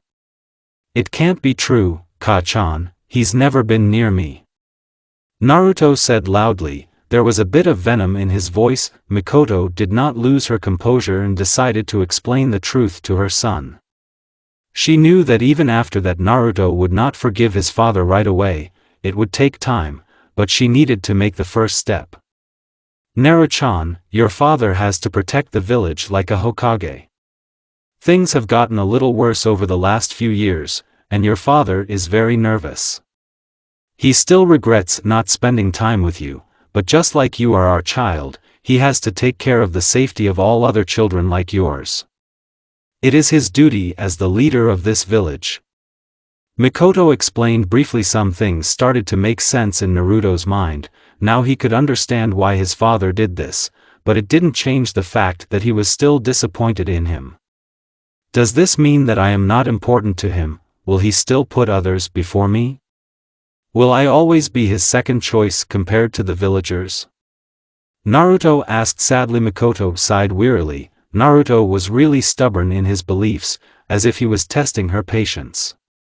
"No, you're just as important to him as the rest of us. You know that your father gave you your name," Mikoto said with a smirk. She really knew how to handle the situation.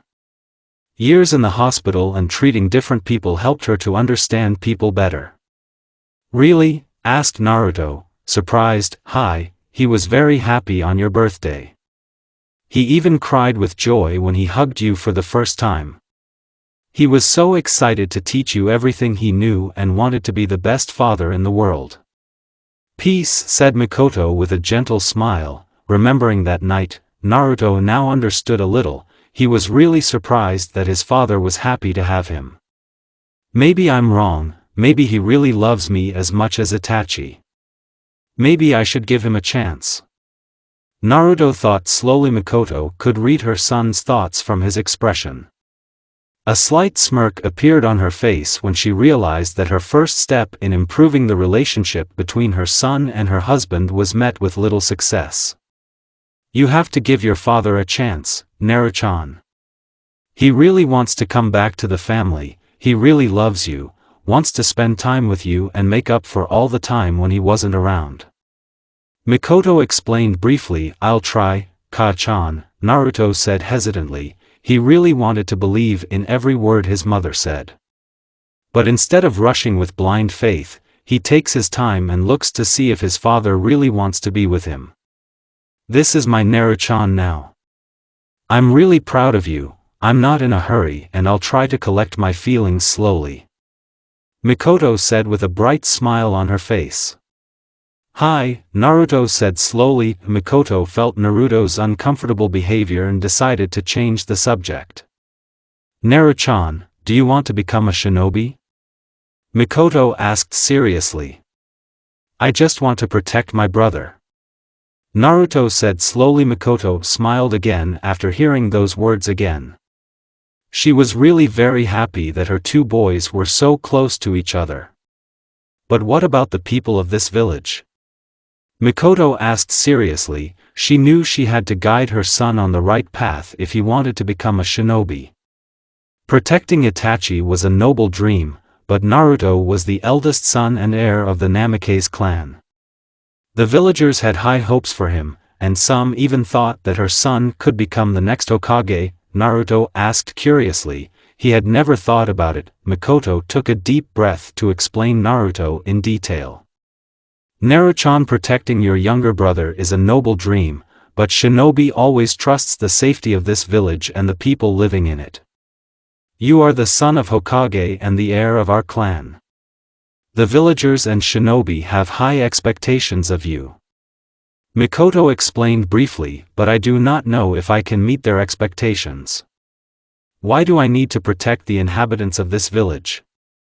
Naruto asked curiously. This is because we are one big family, we take care of each other. Your father takes care of the whole village and protects it. Your grandfather and uncle take care of the Uchiha clan, and also protect the village from its enemies. I'm a shinobi. Also, and I am ready to protect the village and my family at any cost, because you are all dear to me. Mikoto explained with a smile. I understand. Naruto said calmly. Don't worry, Naruto-chan, you have nothing to be afraid of. I think it's good that you're trying to become a shinobi. It shows that you understand that to become a ninja, you need to start right from the beginning. From below, move up and protect your precious people.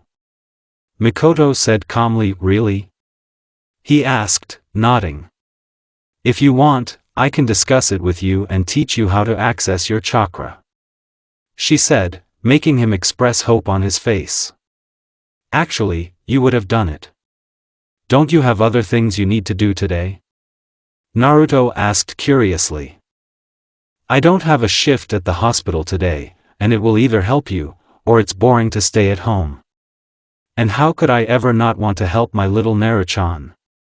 Mikoto said with a playful smile. She picked Naruto up from his seat and sat him on her lap, leaning against the nearest tree. Are you ready? Mikoto asked seriously. Hi, Naruto said enthusiastically. Now I'll first explain what a chakra is, okay? Mikoto asked, and Naruto nodded. The chakra is a mixture of spiritual energy and physical energy of the body. It is important for every jutsu technique that has been and ever will be created. Once it is formed, it can be channeled through the chakra circulatory system, which is designed for the chakra as a regular circulation. The system is connected with blood, with any of the 361 chakras of the body. using various methods, the most common of which is manual printing. Mikoto explained briefly, does everyone have a chakra, Ka-chan? Naruto asked curiously, yes, everyone has a chakra, but only a few can use it. Mikoto said, what is Ka-chan jutsu? Naruto asked intriguingly. Mikoto smiled slightly when she saw how curious her son was. Most kids his age would be bored to hear so much theory, but her son was different. Jutsu is a mystical art that a ninja will use in battle. To use the technique, a ninja must use his chakra. To perform the technique, the ninja identifies and releases 2 chakra energies. By forming hand seals, the ninja is able to manifest the desired technique. Due to the large number of hand seals and various combinations, there are thousands of potential techniques to be discovered. Mikoto explained in detail, and Naruto nodded. So what are hand seals? He asked curiously. Hand seals perform many ninjutsu, genjutsu, and other secret arts besides taijutsu. The exact amount of chakra required to perform a simple technique is regulated by hand seals. This will range from the simplest jutsu to the most dynamic and most powerful. Mikoto calmly explained. Hand seals: bird, boar, dog, dragon, bull, tiger, snake, rat, horse, monkey, hare and ram. Mikoto continued and showed all the hand gestures. She was shocked when her little son flawlessly completed each hand seal on the first attempt. His speed was slow, but she was amazed by his powers of observation. It was common for shinobi to quickly learn hand seals, but Naruto was a child, and he really surprised her. Wow, Naruto-chan, you did every hand seal perfectly. How did you do that? A surprised Mikoto asked, but her voice was really full of pride. I just saw you performing their Ka-chan. They are very light. Naruto said confusedly, but still, I'm very proud of you. Mikoto said warmly, thank you. Ka-chan. Naruto said with a big smile. They sat there for about an hour while Mikoto explained Naruto in great detail about the chakra. She wanted him to fully understand science, and tried to explain it to him in the simplest way. She also made sure that he knows what the composite chakra is and how many chakra points there are in the body, even pointing to the places where certain ones were on her hands. Do you understand, Naruto? She asked him when he was sitting on her lap and saw him nod. Can we try to check if I can use my chakra? He asked, as he looked a little impatient to start. Of course, Mikoto said warmly as Naruto jumped off her lap and sat down in front of her. Take a meditative pose like I do, Mikoto instructed and sat down in the position. Naruto watched and tried himself, although Mikoto had to help him a little, since his legs were still so small. Are you comfortable? She asked, and nodding her head, Naruto decided to continue. Okay, Naruto-chan, first I want you to make this hand sign. This is the sign of the ram's hand. Using any of the hand signs will help to identify your chakra and bring it to the surface. Most of them are used when just starting to draw the chakra. Mikoto explained briefly and pointed with his hand. How is that? Naruto asked curiously and perfectly executed the hand seal that Mikoto showed him. Now, to extract the chakra, you need to dig deep inside and try to pull it out. Search deeply and wait until you feel the warmth in your stomach. When you feel it, try to focus on it and then pull it to the surface. I'll demonstrate. Mikoto said seriously. Naruto watched as his mother closed her eyes, taking several deep breaths before exhaling. After about 10 seconds, Naruto felt a strong surge of energy coming from his mother, which surprised him very much. He could feel how warm it was, and although it wasn't nearly as big as his father, but he could feel it flowing smoothly out of her. He watched carefully for a few moments and saw a blue aura appear around her.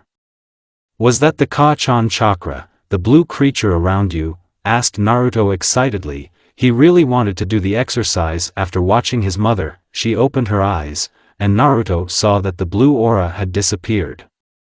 Mikoto smiled when she saw her son's excited face. It was. Try to extract enough chakra, then it will become visible around you and will turn blue. Mikoto happily explained. Now it's my turn, Naruto said happily, and his mother nodded gently. Although don't be upset if you don't manage to do it, Naruto-chan. It takes time to activate your chakra for the first time. Mikoto wisely advised. Okay, but I'll try my best, Naruto said decisively. Mikoto smiled and agreed to watch her son gain access to his chakra for the first time. It was a real moment of nostalgia for her, and her eyes became a little wet when she realized that her little boy was now growing up. She watched as Naruto closed his eyes and took a deep breath, similar to what she had done a few minutes ago. The ram's hand sign he made was shaking a little, but she knew it was because Naruto was very excited as he didn't want to let her down. Even the Umbu guarding their house were a little curious to see the performance of the Hokage's son. Although that didn't mean they weren't focused on their work. A few minutes passed, and Naruto opened his eyes with a sad expression on his face. I couldn't find him. I didn't feel that warm feeling in my stomach. Naruto said with disappointment. It's okay, Naruto-chan. I said you might not be able to do it the first time. To begin with, you need several attempts. You just have to keep trying, and eventually it will happen. Mikoto said encouragingly. Okay, I think I can try again, he said, returning to his meditative pose and pointing the ram again with his hand. He closed his eyes and took a few more deep breaths. Mikoto watched her son try again. She didn't know why, but she had a feeling that this time her son would succeed. Maybe it was my mother's intuition.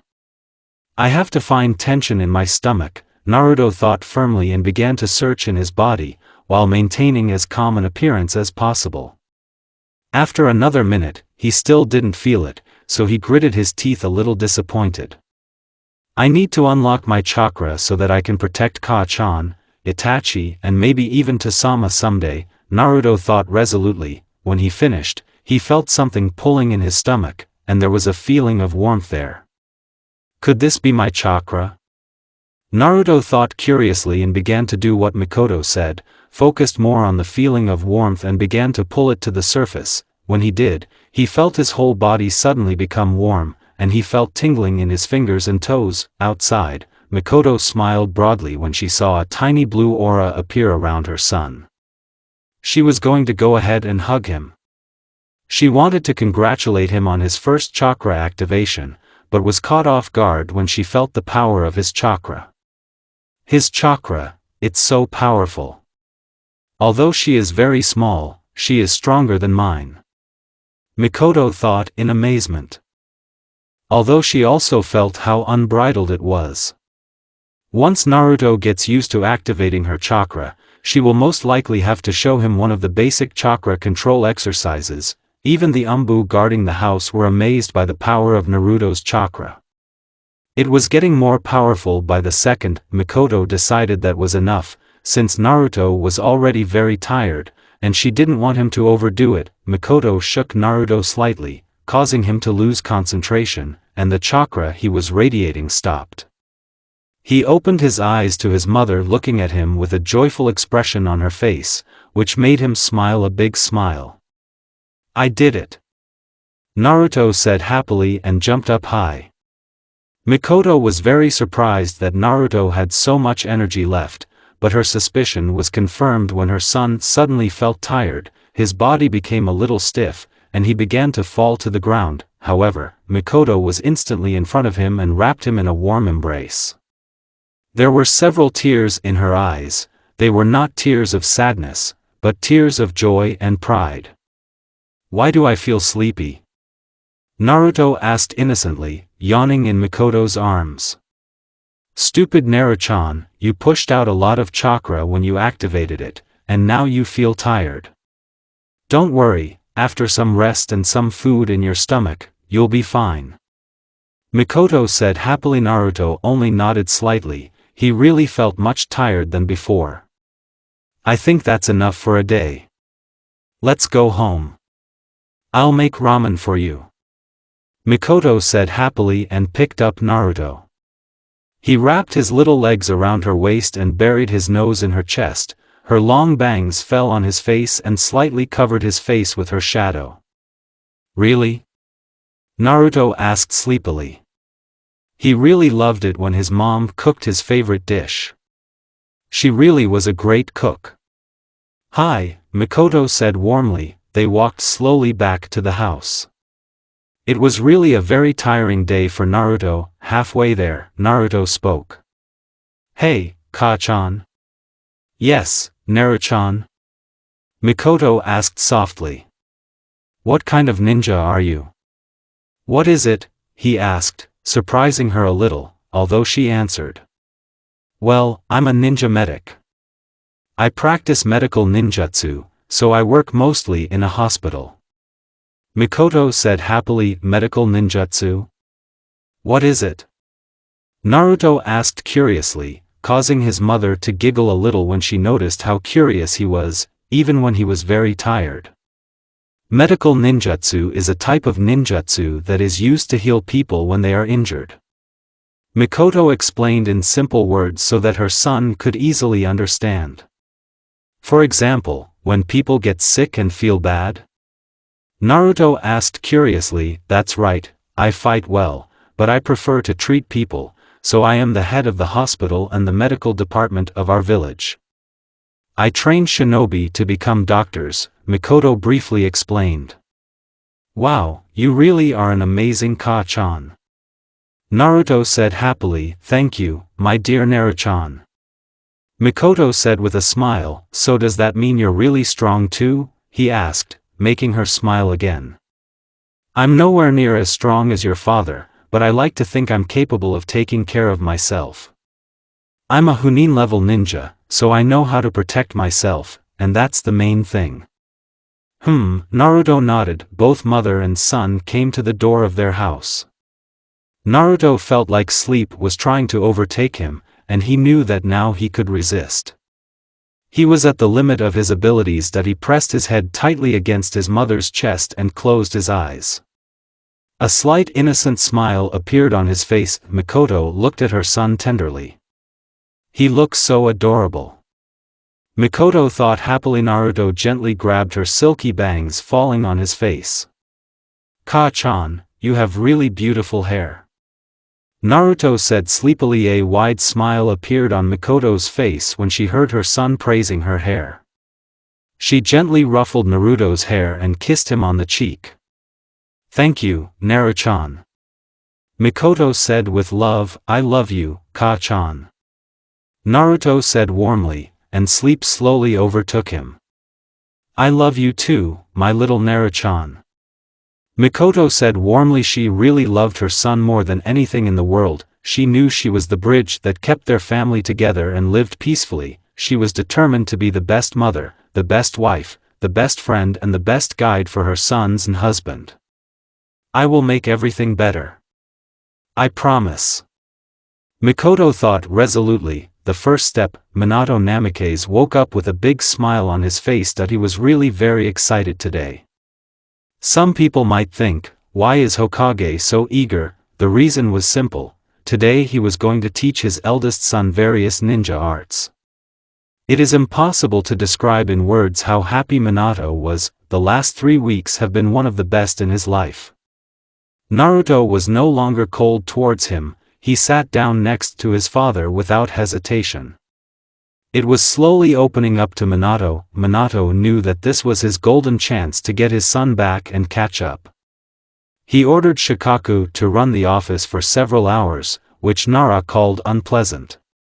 For a while he taught his son and went to the office to do his duty. His wife Mikoto will continue Naruto's training. It was a plan developed by both parents.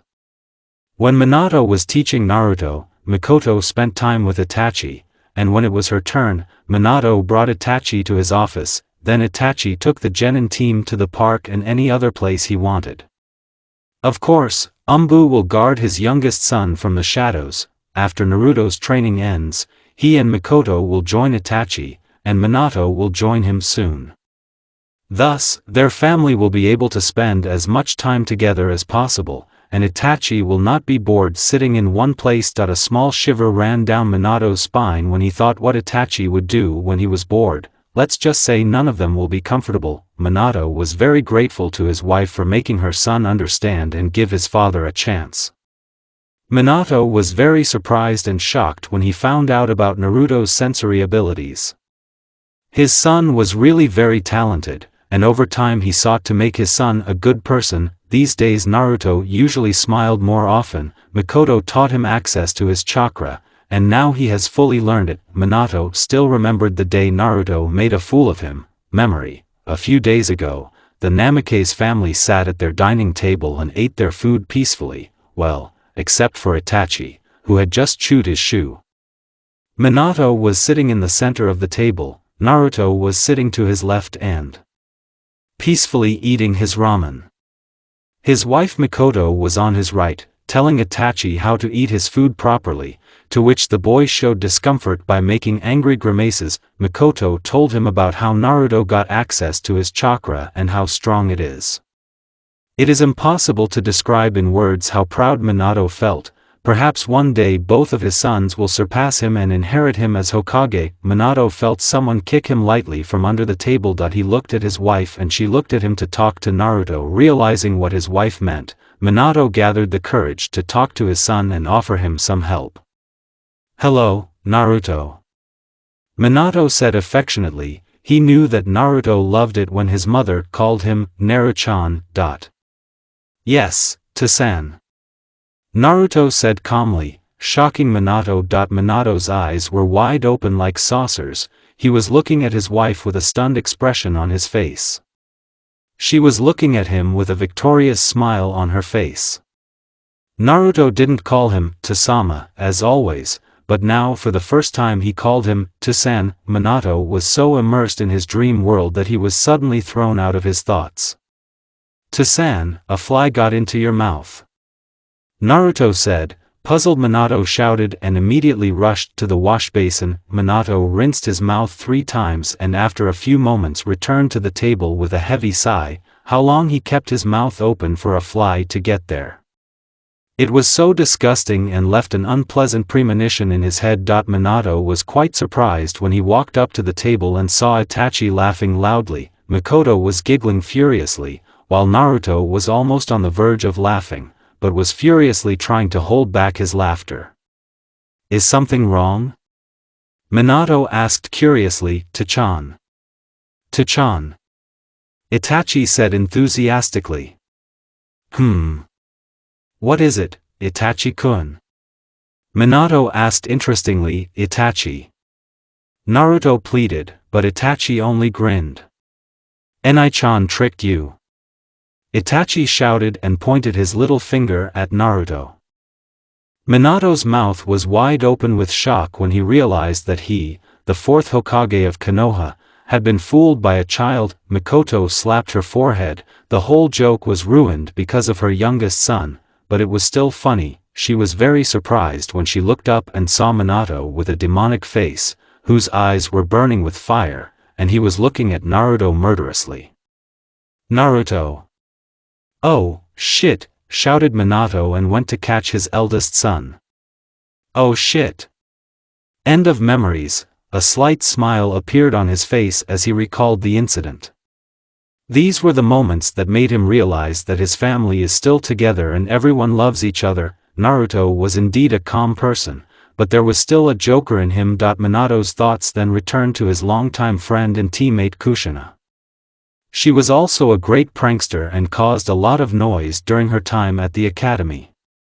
He could imagine Naruto dressed in an orange jumpsuit and screaming how he would become Hokage if Kushina was his mother. A light sigh escaped Minato's lips.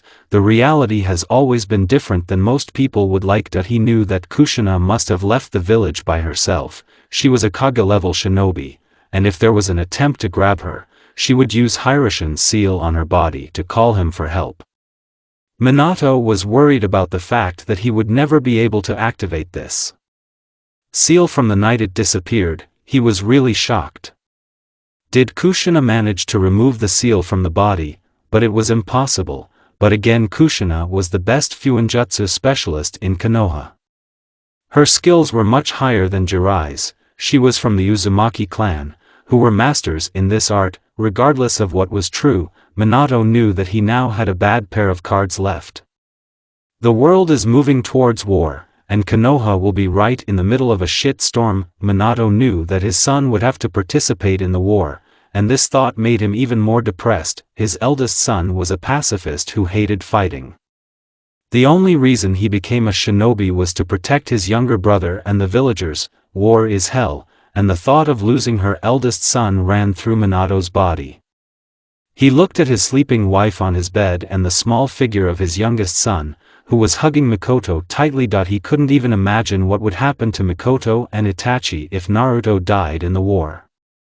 Mikoto would be destroyed. Minato knew that he loved both of his sons, but Naruto was very close to her.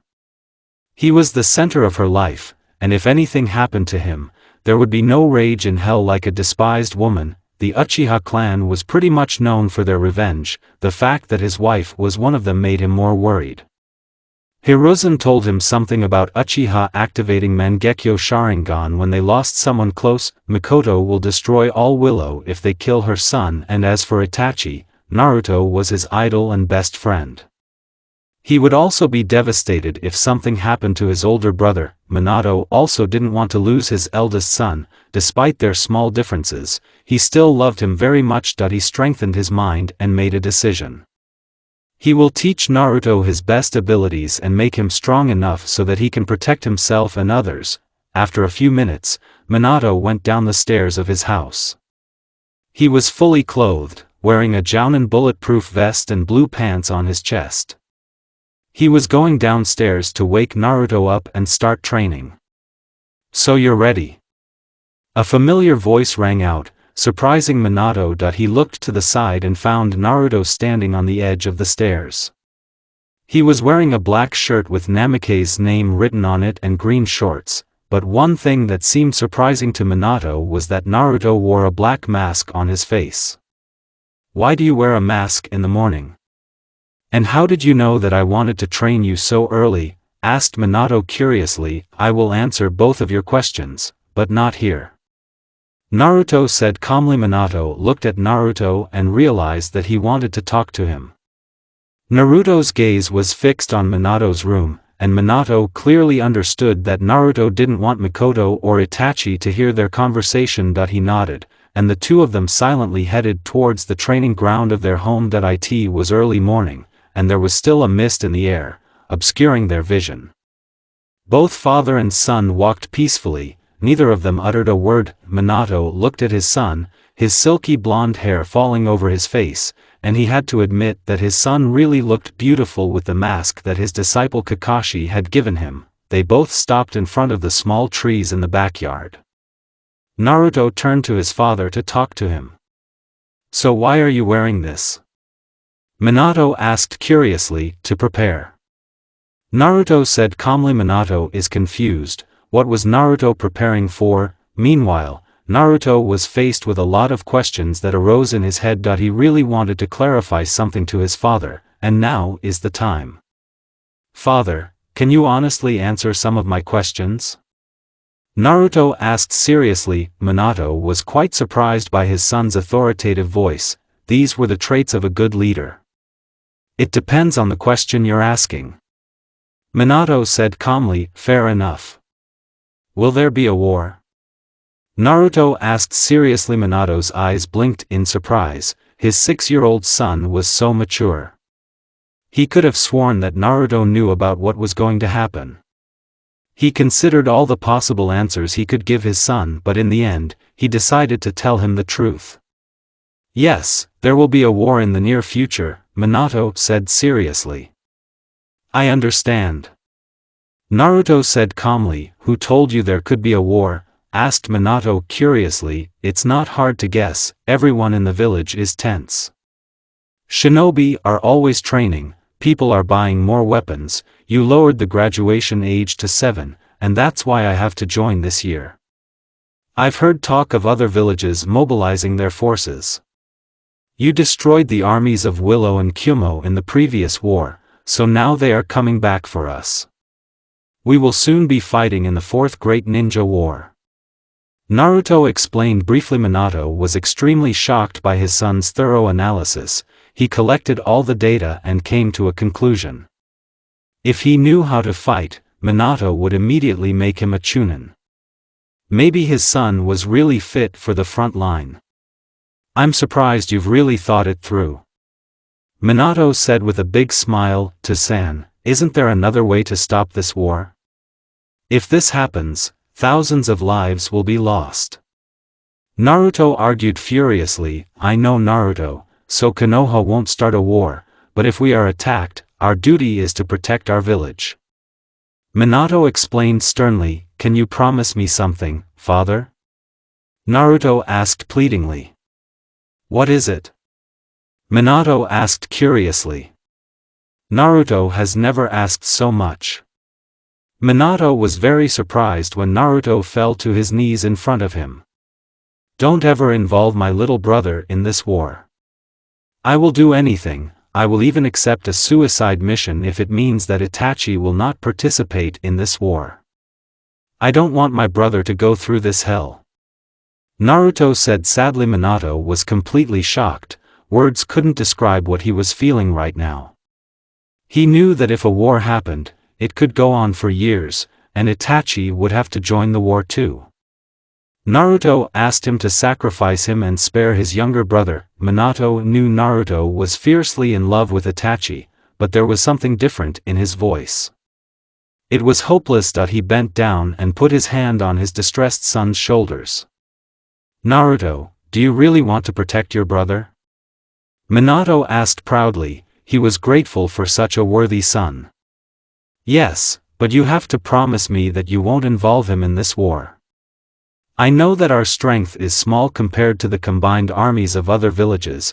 I know that you will need every man who can fight, but, just not my brother. He's too innocent. I'll do whatever you send me, I'll do whatever it takes, but please just don't involve him in this. Naruto begged. Is this Uchiha's love for his precious people? Thought Minato. Minato looked at Naruto, his azure eyes pierced his son's black eyes. Minato could see how attached Naruto was to Itachi. It could be both useful and harmful for Naruto. His desire to protect his brother would make him strong, but if something happens to Itachi, Naruto won't be able to bear it. He had to teach his son to control his emotions, but right now his son needed a father, not a shinobi. I promise. Naruto said slowly. Minato smiled even more, and they both stood up and decided to start training. However, one thing Minato didn't notice was that Naruto had his fingers crossed. There were 4 people sitting at a table in a small room. The atmosphere was very tense, and the presence of all these people was really felt. Inoki was sitting in his chair with a displeased expression on his face. To his left sat Sandaime Raikage, who also looked very unhappy. To their right sat 2 figures, both wearing black cloaks with red clouds. What an idiot, I would keep the name Akatsui. Inoki thought with a groan. One of the figures was none other than Orochimaru, the famous missing ninja Konoha S rank and the craziest scientist in the shinobi world. He looked at both Kage very painfully, and Inoki really didn't feel comfortable. As if Orochimaru considered them his test subjects. The only one sitting stoically in the corner was a woman with blue hair. She was the most calm of them and was very relaxed, even in the presence of shinobi of 3 levels of Kage. How much longer will it take? Asked Sandaime Raikage in an irritated voice. Patience, Raikage Dano. It takes time to prepare an invincible army, reproached Orochimaru with a snake voice. Even if we combine our armies, Konoha still has Yellow Flash, Hiruzen Sarutobi and many more formidable ninjas. They even have a Kubi. Inoki said angrily, they don't have 9 tails anymore. The woman said calmly, what? Shouted Tsuchikage and Raikage in unison. Orochimaru chuckled, while the woman, as usual, remained stoic.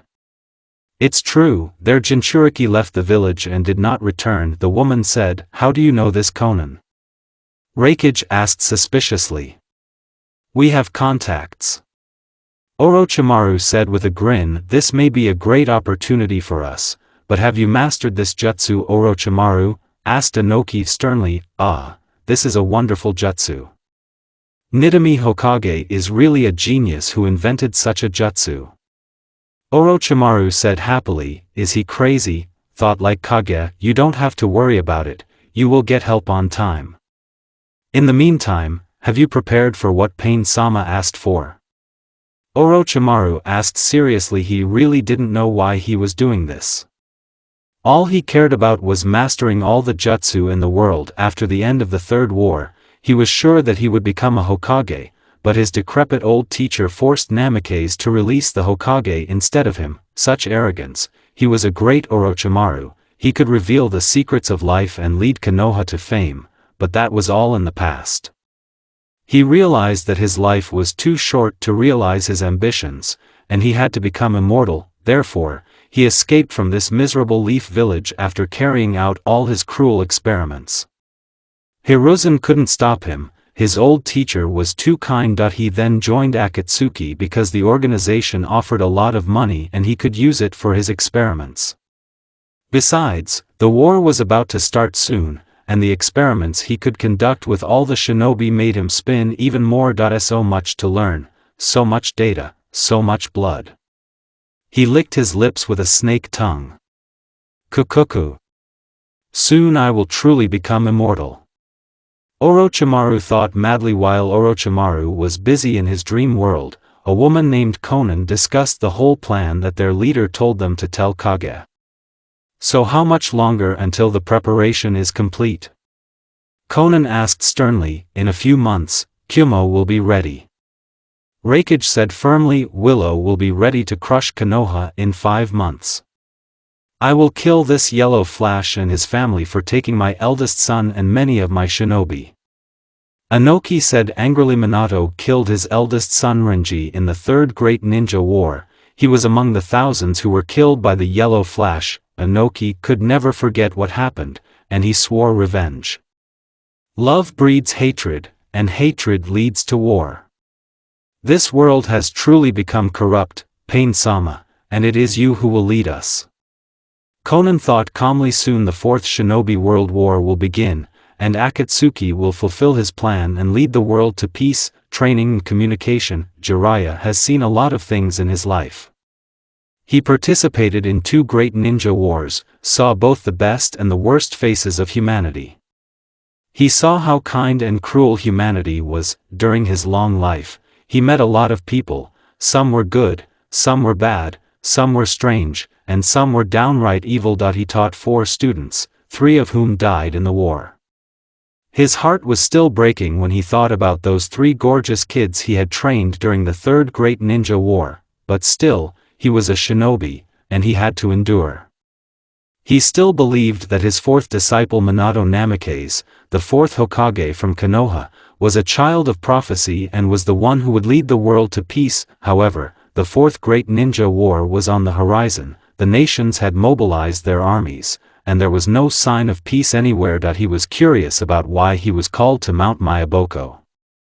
Not so many times he was called Toads. This mostly happened when the Great Elder Toad was supposed to make a prophecy. This thought alone made Jiraiya nervous.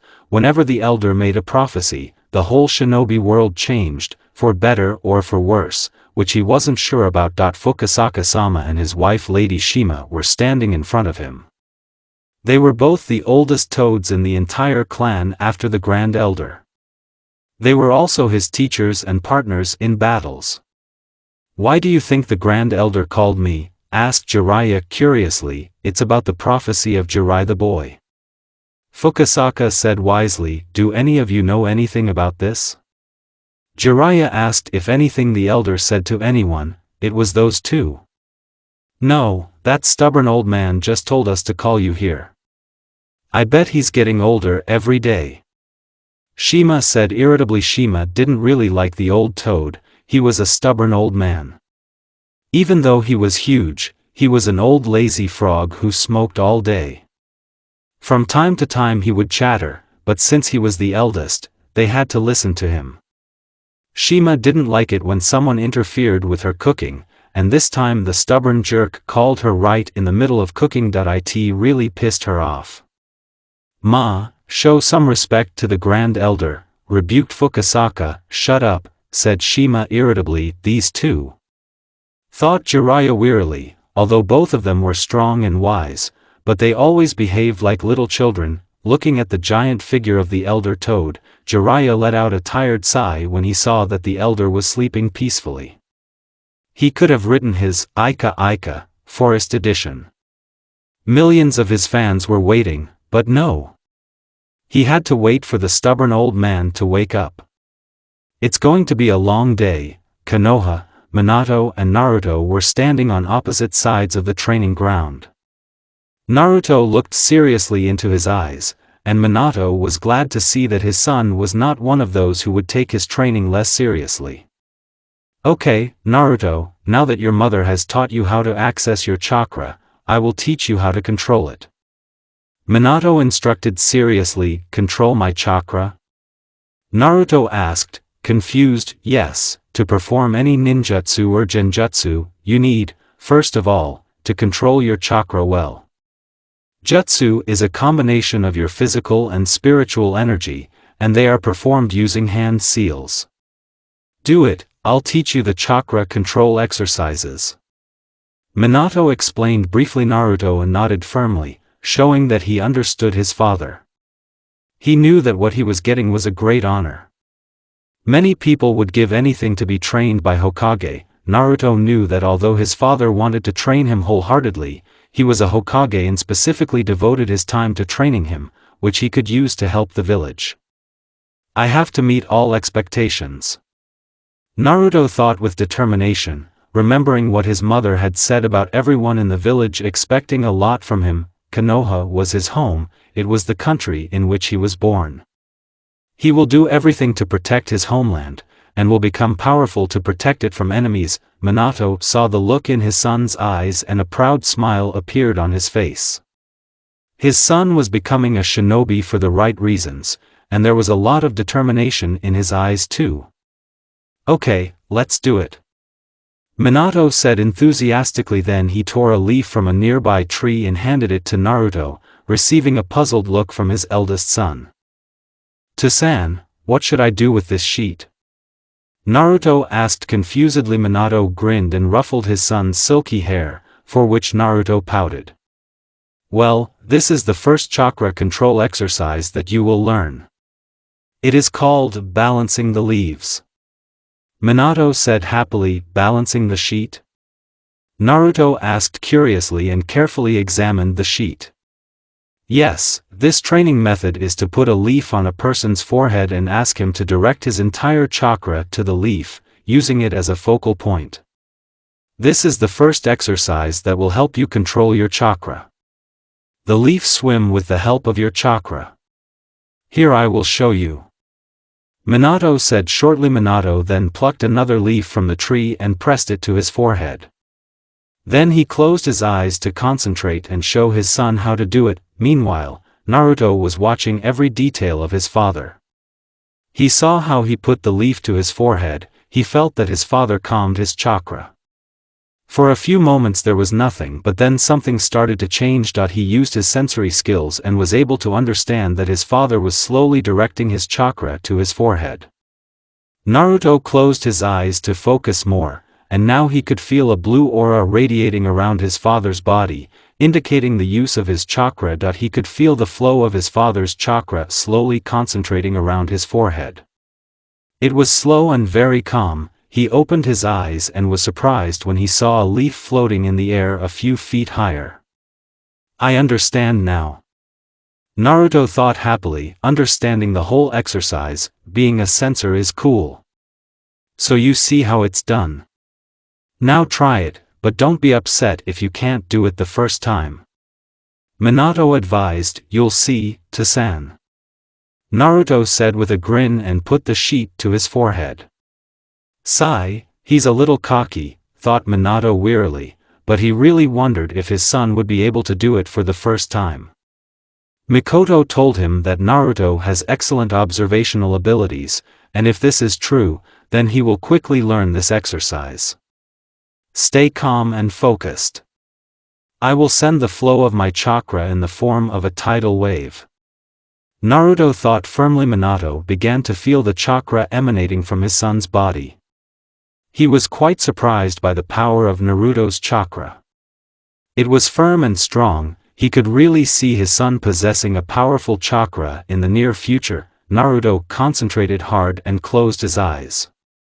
Concentrate, Naruto thought decisively and slowly began to send the chakra to his forehead. What happened next struck Minato to the core. The leaf on Naruto's head began to slowly hover over his forehead.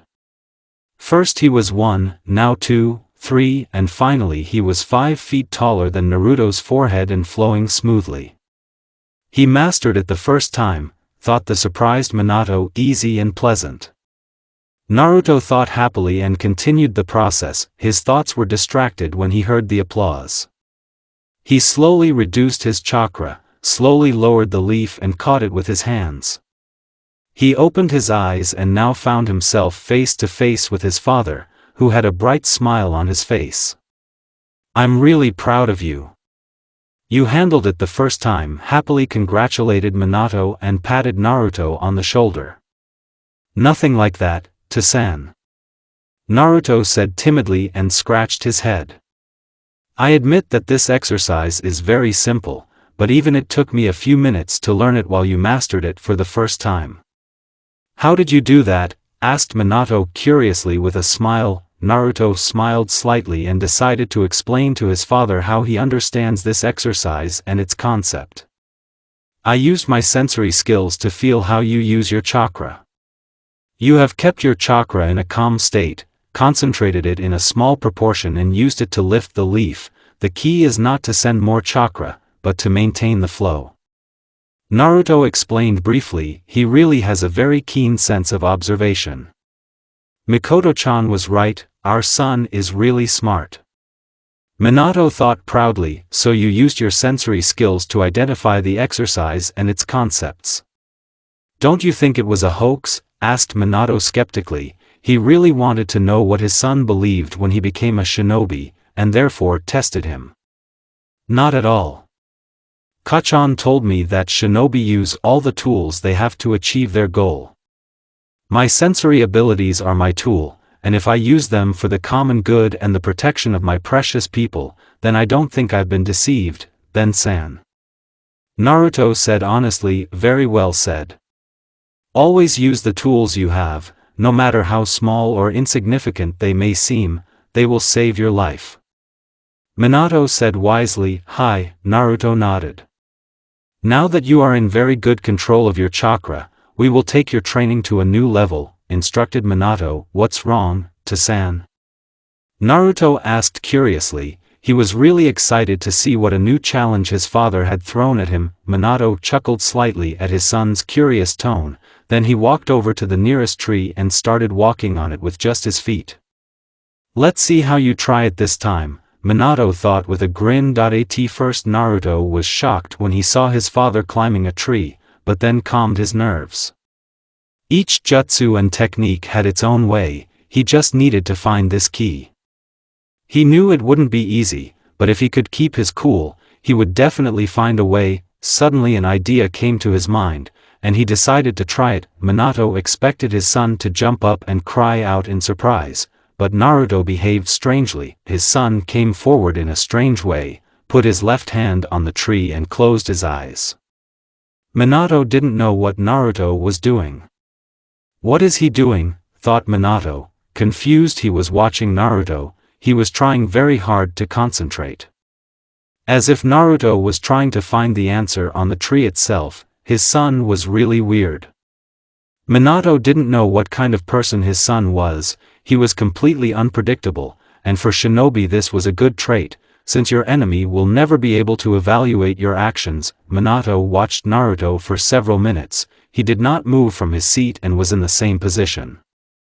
Naruto's face was hidden behind a facial mask, so Minato couldn't see his emotions, but he could see that everything his son was doing was something unique and something Minato had never seen. After a few minutes, Naruto opened his eyes, and a wide smile appeared on his face, as if he had hit the jackpot.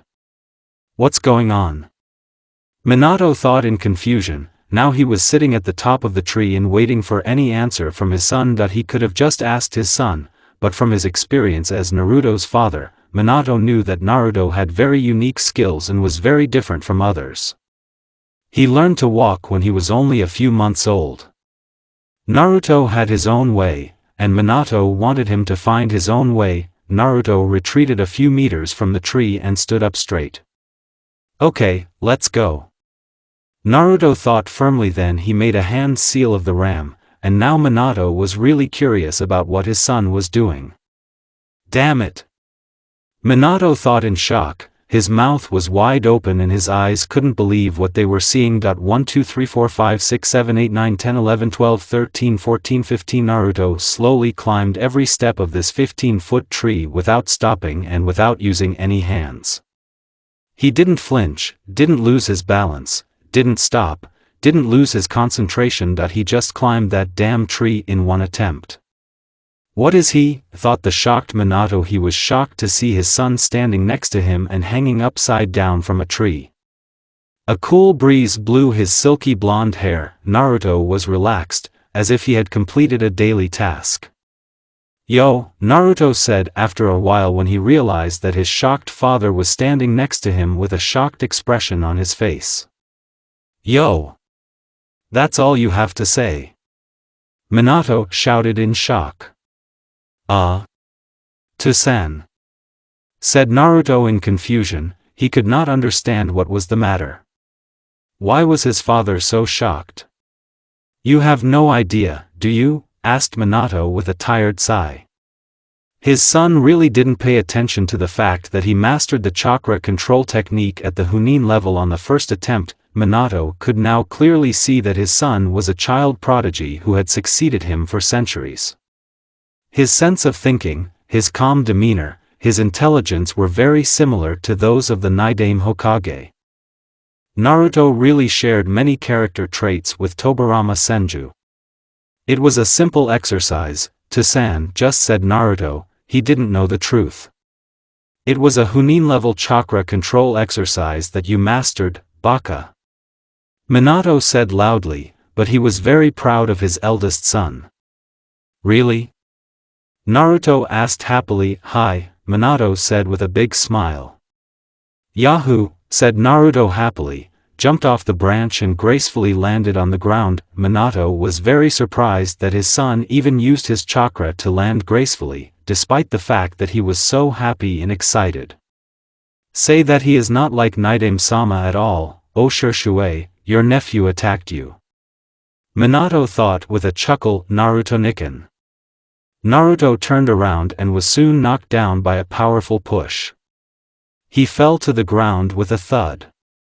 Oh, this sick man, thought Naruto with a groan. Naruto looked up and saw his younger brother Itachi sitting on his chest with a bright smile on his face.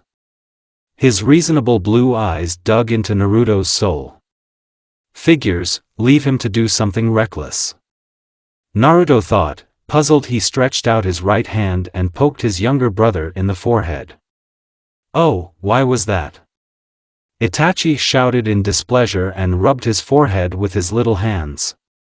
That was for dropping me on my ass, said Naruto with mock anger in his voice. Watch your tongue, Naruto-chan. A stern voice rang out. Oh, please, no one but her. Naruto thought with fear. He was really scared when his mother was angry. He had a disgusting habit of swearing sometimes, and every time his mother gave him a good lesson, Itachi smiled slyly and decided that it was time for payback. Before Naruto could catch him, Itachi quickly ran to Mikoto. Kachan. Itachi said with tears in his eyes and ran to Mikoto. Oh, no. Naruto thought with fear. Kachan. Niken, told me a lot of words. Itachi said so innocently. Your shit, said Naruto in shock when his brother had just put him in a deep mess. Mikoto stepped forward and quickly hit Naruto on the head 3 times. Oh. Oh. OH! Shouted Naruto when his mother hit him on the head. Naruto-chan. How many times have I told you not to swear? Mikoto said sternly, payback is fun. Itachi thought happily and stuck out his tongue at Naruto, watching his mother scold her older brother. Interestingly, jumping on your older brother is not always pleasant. Minato said because of Itachi. Tiu-chan. Itachi cried out in surprise and fell. And now. Itachi-kun. Let's talk, Minato said with a sly grin. Oh shit. The Namikaze family was sitting in a small circle in the shade of trees at the training ground. Mikoto brought everyone snacks since it was morning and she felt that the family must be hungry. Naruto and Itachi were sitting on opposite sides, both had a bump on their heads, although Naruto's bump was a little bigger. Both boys looked at each other with daggers, as if saying that it was the other's fault. Mikoto giggled a little when she saw the reaction of both her sons, while Minato only smiled a little. So, Naruto-chan. I'm really proud of you. You did a great job today, congratulated Mikoto with a warm smile. Yes. Niken. You were amazing. Itachi said happily. Naruto ruffled his younger brother's hair with a smile. Despite their little mischief, both of them really loved each other. I still don't understand how you learned the Naruto exercise. Minato asked curiously. Every jutsu and technique has weaknesses, I just needed to find the key to this technique. Naruto said wisely, it's all true, but I still don't understand how you did it. I have never explained the tree walking exercise to you. Minato said curiously. Naruto looked at his father, he assumed that his father knew what he was doing. I think he was wrong, so he decided to explain it to him. His mother and brother also looked at him curiously, they both really wanted to know how he did it. I used my sensory abilities. Naruto said simply and started explaining. Explain, Mikoto said briefly, and Naruto nodded. I used my sensory skills to feel the life force of the tree. Every living being has a life force and a chakra. I slowly realized the life force of the tree. It was very calm and I tuned in and sent the chakra to my feet in the same relative proportion of the tree's life force, so I can connect with the object without any difficulty. As a result, I never lost my balance as I was perfectly synchronized with the tree and reached the top. Object. Naruto briefly explained, I wish I could be a sensor.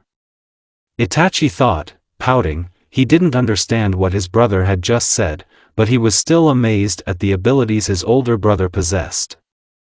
He really has very good observation and the ability to understand better. Mikoto thought proudly, he was right, he was smart enough to take part in the war and protect the village. Minato thought proudly. Naruto looked at the astonished faces of his family members. His younger brother looked at him like he was a god, his mother had a few tears in her eyes, and his father had a proud smile on his face. You really are one of a kind, Naruto. Keep practicing like that and it will hurt you a lot. Minato said happily. A slight smile appeared on Naruto's face, he always wanted this. His whole family is with him, he knew that his father had done so much for him today, and he decided to say something that he had never said before. Thank you. To-chan. Naruto said with a small smile. Minato's eyes widened when he heard this suffix. It had been so long since he had been so close to his eldest son that he slowly walked over to Naruto to hug him. Naruto hesitated for a second when his father came closer to hug him, but his mother gave him a slight encouraging smile and he accepted his father's embrace. Minato hugged Naruto tightly, words could not describe how proud and happy he felt. He had such a good family, a wonderful wife and 2 good sons. What else does a man want from life? He knew that there was still a long way to go to improve their relationship, but he felt that this was the first step. After a few moments they broke the embrace. Naruto tried to smile as best he could. He was still not very comfortable, but for the happiness of his mother and father, he wanted to try, and the smile that was on the faces of his father and mother was worth it. But then Naruto noticed something that upset him a little. His younger brother Itachi was sitting in the corner. He tried to fake a smile, but Naruto knew that his brother was injured, and was a little jealous. "You probably hate me, huh?" Naruto asked affectionately, his voice calm and balanced. It was as if he understood his younger brother and his feelings. Mikoto wanted to say something, but Minato firmly put his hand on her shoulder. Minato knew that both brothers shared their feelings, and it was unwise to interrupt. They would explain the situation to Naruto Itachi later. "That's not how I feel." Itachi said quickly, "It's okay, you can tell me how you feel." Naruto said softly. Itachi tried to say something, but when he looked into his brother's kind eyes, whatever excuse he was going to, it disappeared. "Father and mother only care about you, Niken," Itachi said sadly and lowered his head low. Hearing this, Mikoto became very sad. She loved both her sons equally, they were both dear to her. Fortunately, Minato was standing next to her and told her to stay calm, and Itachi was a small child. "I'll tell you a secret," Naruto whispered into Itachi's ears. "Which ones?" Itachi asked in embarrassment. "They always talk only about you. Even the villagers look up to you and talk about you." Naruto said with a kind smile. "Really?" asked Itachi in surprise. "Hi, and you can always count on my love for you, because we are flesh and blood. I will always be there for you, even if it's just an obstacle that you need to overcome," Naruto said warmly and ran his hand through the hair of his shocked younger brother. Naruto. Mikoto and Minato thought happily after seeing the love between their children. Naruto was really a very good older brother. He didn't scold his younger brother, in fact he understood him and tried to comfort him. Both parents were proud of their eldest son. He was really a good son. "Niken," Itachi said with tears in his eyes. "Even if you hate me." "That's what older brothers are for," said Naruto happily. That was enough. Itachi soon pounced on Naruto and hugged him tighter. Tears flowed from his eyes. He loved his older brother very much. No matter what happened, he was always there for him, mentored him, helped him, took care of him and always got him out of trouble. "I don't deserve you, Niken," said the crying Itachi. Minato and Mikoto had already come forward, already hugged their youngest son and tried to comfort him. "No, it's fine.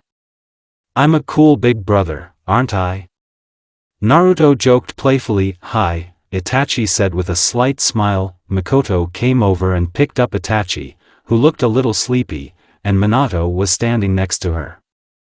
She kissed Naruto lightly and thanked him for taking care of her younger brother. Naruto just brushed her off and told her to take care of Itachi. "Ka-chan, do you love me?" asked Itachi wearily. "Of course. Me and your Tachan love you too stupidly.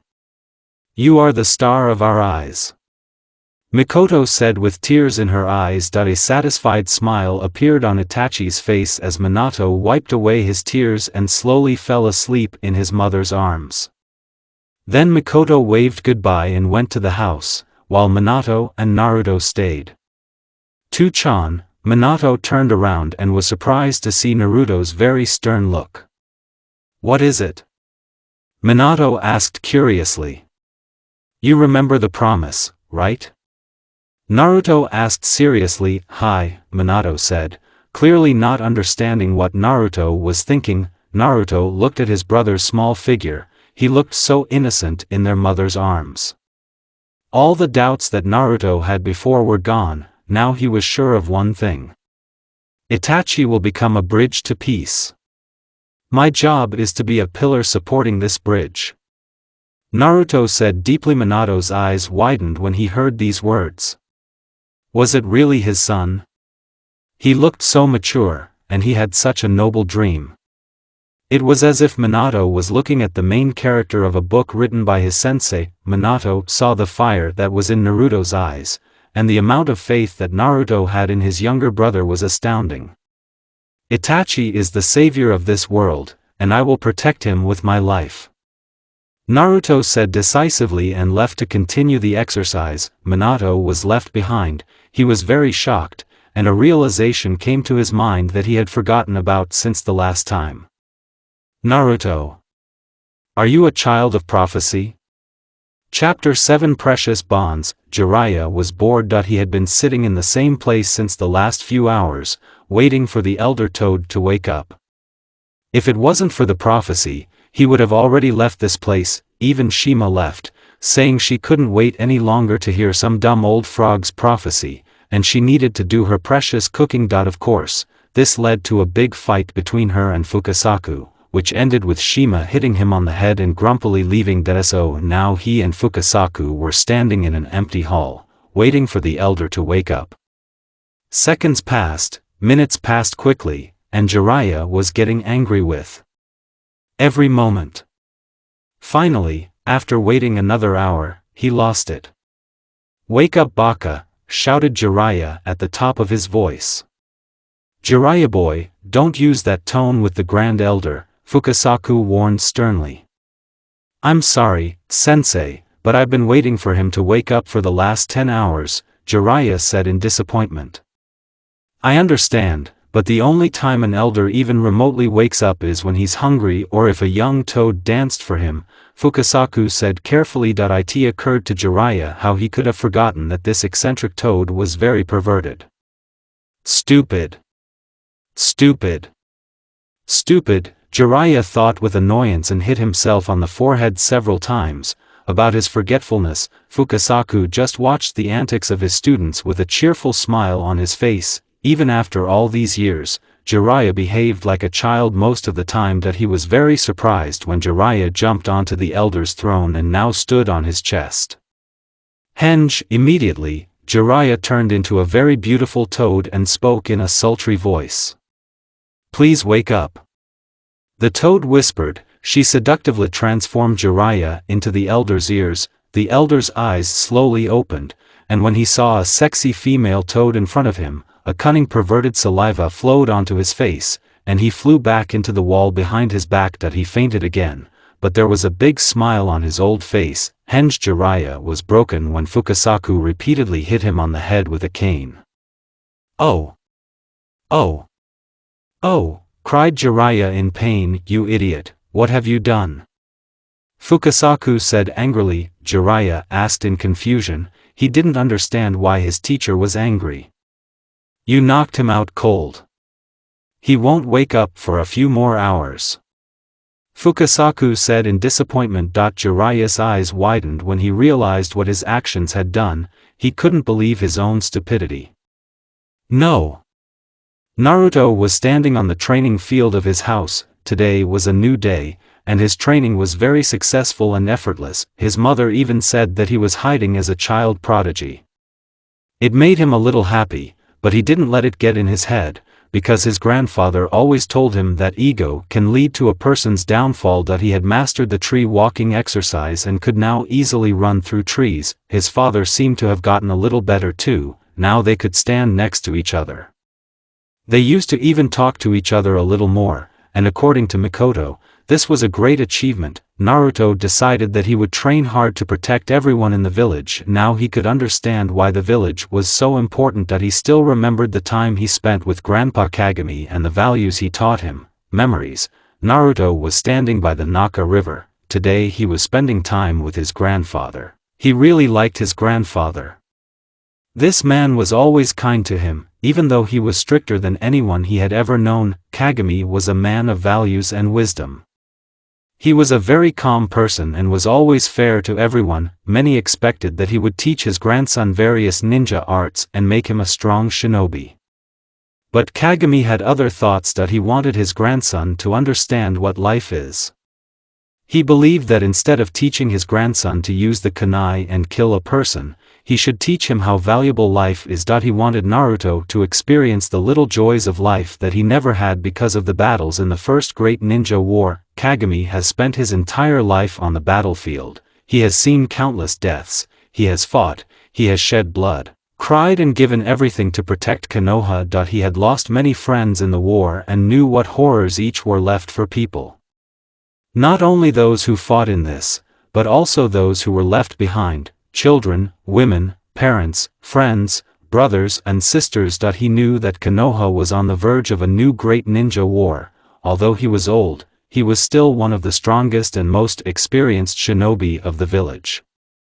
So, he will have to participate in the fourth war in his life. War changes a person in a way that no one could have imagined, and when he looked at his grandson, his heart broke. The boy was so young, too young for war. Hell, he wasn't old enough to see the bloodshed, and yet he would have to face them face to face. Kagami knew he couldn't control Naruto's future, but he could still make an effort to make his grandson's life better than his own. "Hi, Gigi, you were going to show me how to fish," Naruto said politely. Kagami came to his senses when he heard Naruto's voice. He looked at Naruto's curious face, and a slight smile appeared on his face. He gently ruffled Naruto's tousled blonde hair and signaled to watch him.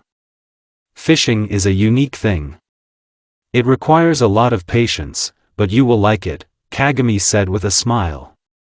"Teach me," Naruto said excitedly. Kagami chuckled slightly when he heard his grandson's excited voice. Naruto really reminded him of Shisui. Both boys were similar to each other.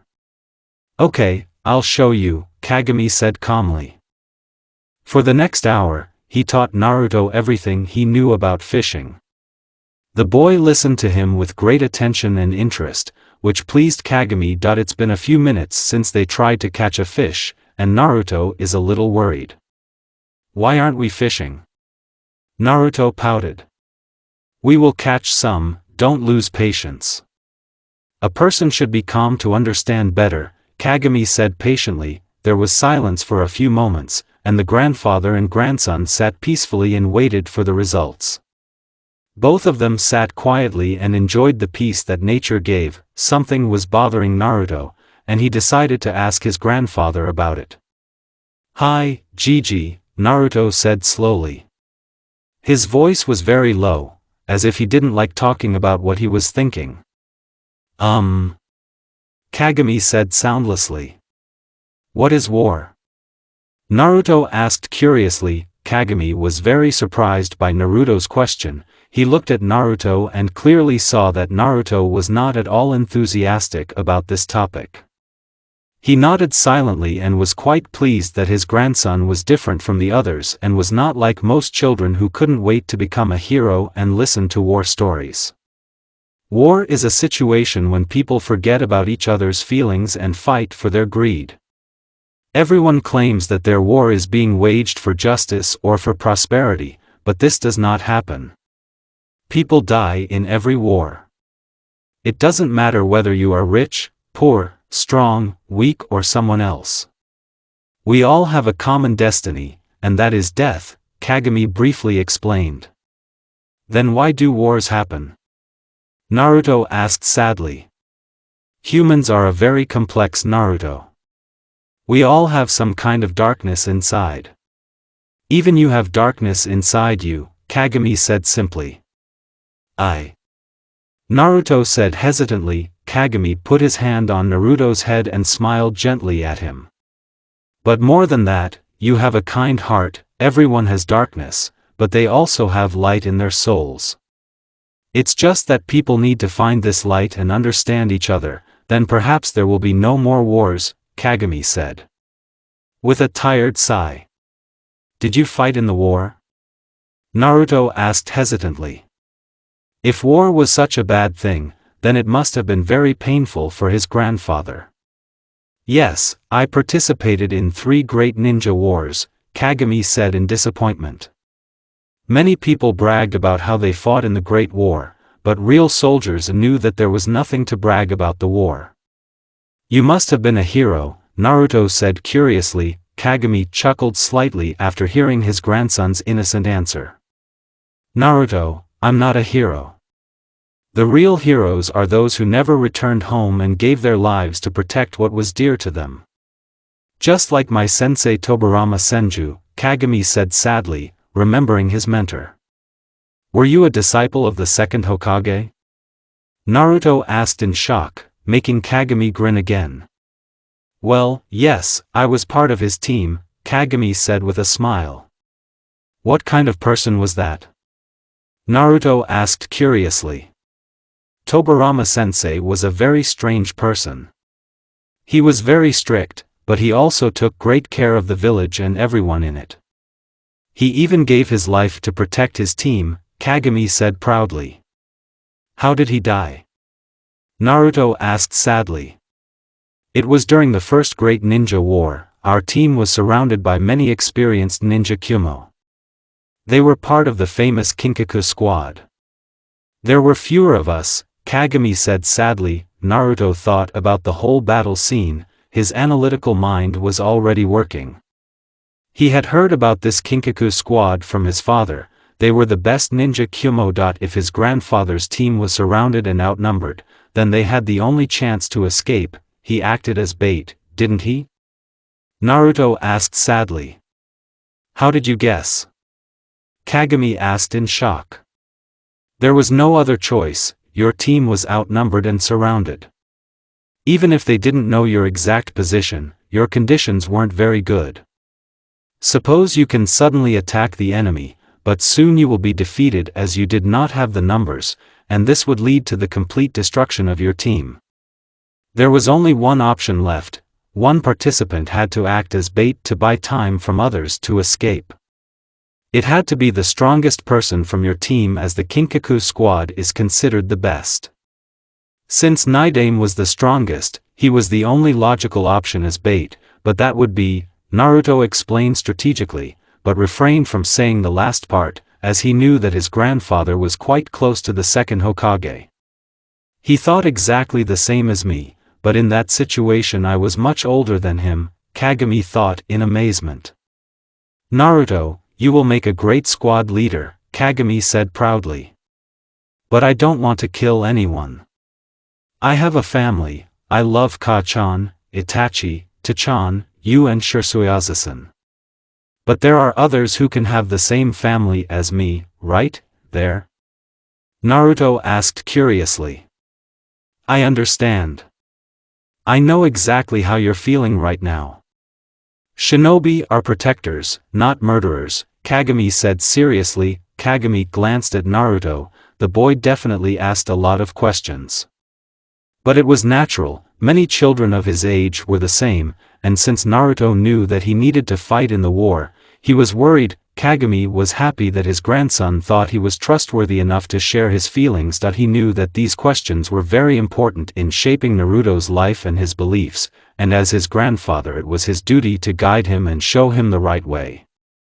Gigi, what is a village and what is a shinobi? Naruto asked curiously. A village is a place where people come together. It is a place where people put aside all their past differences and put an end to chaos. It is a place where children and the elderly are protected and the young thrive. This is a place where people can spend their lives in peace, Kagami said carefully. And the shinobi, what are they? Naruto asked firmly. Shinobi are people who endure and protect what is dear to them. There is a will of fire burning inside every shinobi of this village, Kagami said simply. The will of fire? Naruto asked curiously. This is an unbreakable bond that all shinobi in the village have with each other. It gives us the strength to defend our village, Kagami said softly. Do I also have the will of fire? Naruto asked excitedly. Kagami grinned and patted Naruto on the shoulder. Of course, my boy. The will of fire burns brightly in you, Kagami said proudly. Thank you, Naruto said with a smile. Naruto, first of all look at yourself rationally and know yourself. If you don't know who you are, you will endanger your comrades, Kagami said wisely. Hi, Naruto said firmly. Can you fulfill my last wish? Kagami asked slowly. Everything is for you, Naruto said happily, which brought a smile to Kagami's face. Take your time, you're still young. Your time will come to die, until then live your life to the fullest. Protect those who love the village and those who believe in you, and transmit the will of fire. Before the next generation. It's your duty, Kagami said seriously. Naruto looked very resolutely at his grandfather and gave him a slight nod. I promise you, Gigi, as long as I'm alive, I won't let anything happen to this village and my family. I'll even give my life to protect them, Naruto said furiously. A wide proud smile appeared on Kagami's face, and he warmly hugged Naruto. You are the future of this village. I'll leave the rest to you, Kagami said softly. Hi, Naruto said firmly and hugged his grandfather. Sensei, I have finally passed on your legacy and your will to the next generation, Kagami thought happily. End of memories. A slight smile appeared on his face as he remembered what his grandfather had taught him. I will never go back on my word, Naruto thought resolutely. What are you thinking, Naruto-chan? Mikoto asked kindly. Naruto was brought out of his thoughts. He looked up and saw his mother looking at him. She was wearing a medical uniform, which indicated that she had just returned from the hospital. She was holding Itachi in her arms, and he was also looking at him curiously. It's nothing, Ka-chan, Naruto said in embarrassment and scratched his head with a light laugh. Naruto, Mikoto giggled. Baka ni-san. Itachi said with a laugh. What kind of shrimp was that? Naruto asked, narrowing his eyes. A small mark had already formed on his forehead. Naruto stared at his brother for a few seconds while Itachi gave him the best poker face. Naruto sighed. He knew he had heard something, but since he had no proof, he let it happen. Itachi was quite surprised when Mikoto gently grabbed his small ear and brought it closer to her face. You have a pretty loud mouth, Mikoto said sternly. Sorry, Itachi said sweetly. Sigh. What should I do with you? Mikoto said wearily, making Itachi laugh. Naruto watched his mother and brother with a cheerful smile. Maybe that's what Gigi meant. I will become a strong shinobi to protect my precious people, Naruto thought happily. So, Naruto-chan, I heard from Minato that you have mastered the tree walking exercise, asked Mikoto curiously. Yes, now I'm good at it, Naruto said modestly. Okay. Do you want me to teach you the next exercise? Mikoto asked kindly. Hi, Naruto said excitedly. Mikoto came forward and handed Itachi to Naruto so she could show him the exercise. She signaled Naruto to follow him. Both brothers followed their mother until they reached the small lake of their home. What are we doing here, Ka-chan? Naruto asked curiously. Today I'm going to teach you how to walk on water, Mikoto said seriously. A walk on the water? Naruto and Itachi asked in shock. Mikoto giggled slightly when she saw the shocked faces of both her sons. Well, yes, compared to walking on a tree, this exercise is much more difficult. It won't be easy to master Naruto-chan, Mikoto said with a defiant grin. Come on, Naruto said firmly. Good. This training method is used to improve chakra control.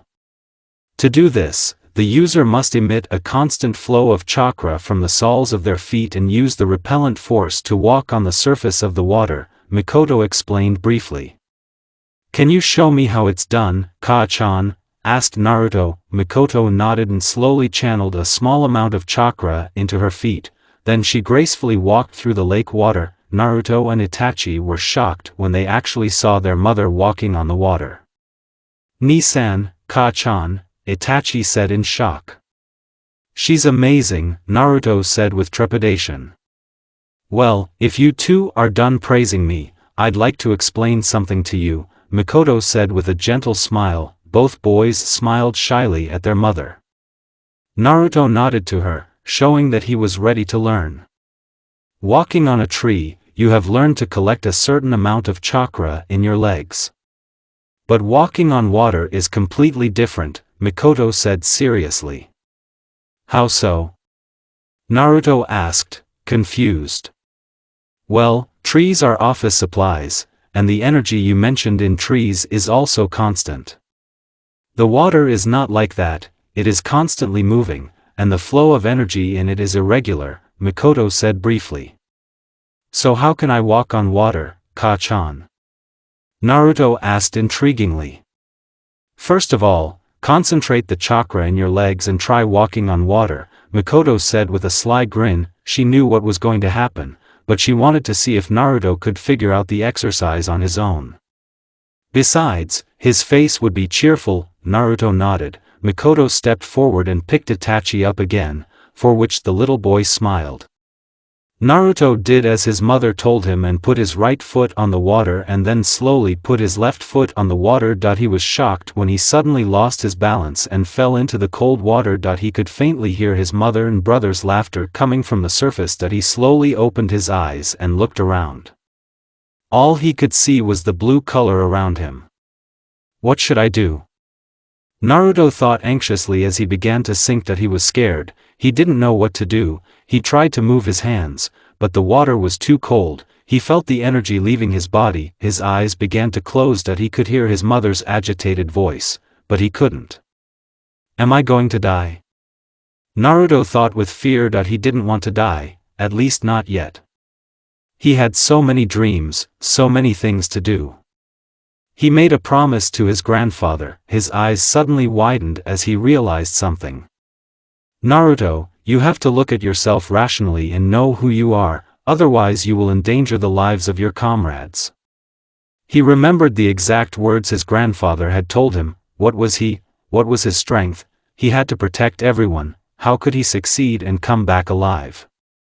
Water is not like that, it is constantly moving and the flow of energy in it is irregular. The realization hit him when he understood the meaning of his mother's words. He finally found a way. He quickly used his sensory abilities and, to his utter amazement, felt the energy of the water. He could feel how different everything was in each molecule. He could feel the force of nature around him. The water seemed calm, but the energy that was huge in itself. He felt the power of his own chakra and its stability. He felt a strange feeling in his stomach. He didn't know what kind of strange feeling it was. It was as if he had a life force of his own. It's impossible to reduce the amount of energy that water has, but maybe if I can increase the strength of my chakra, then I can control the water, Naruto thought analytically. He finally found a plan. With Mikoto, she was scared to death. It had been 30 seconds since Naruto didn't come out, and she was just about to jump into the lake to save her son. Even Itachi was shouting at his older brother to come out. Tears were already in his eyes. She was about to jump when she felt a huge release of chakra. Strong waves began to form in the lake, some even crashed near Mikoto and Itachi. She quickly jumped and took her youngest son out of the way.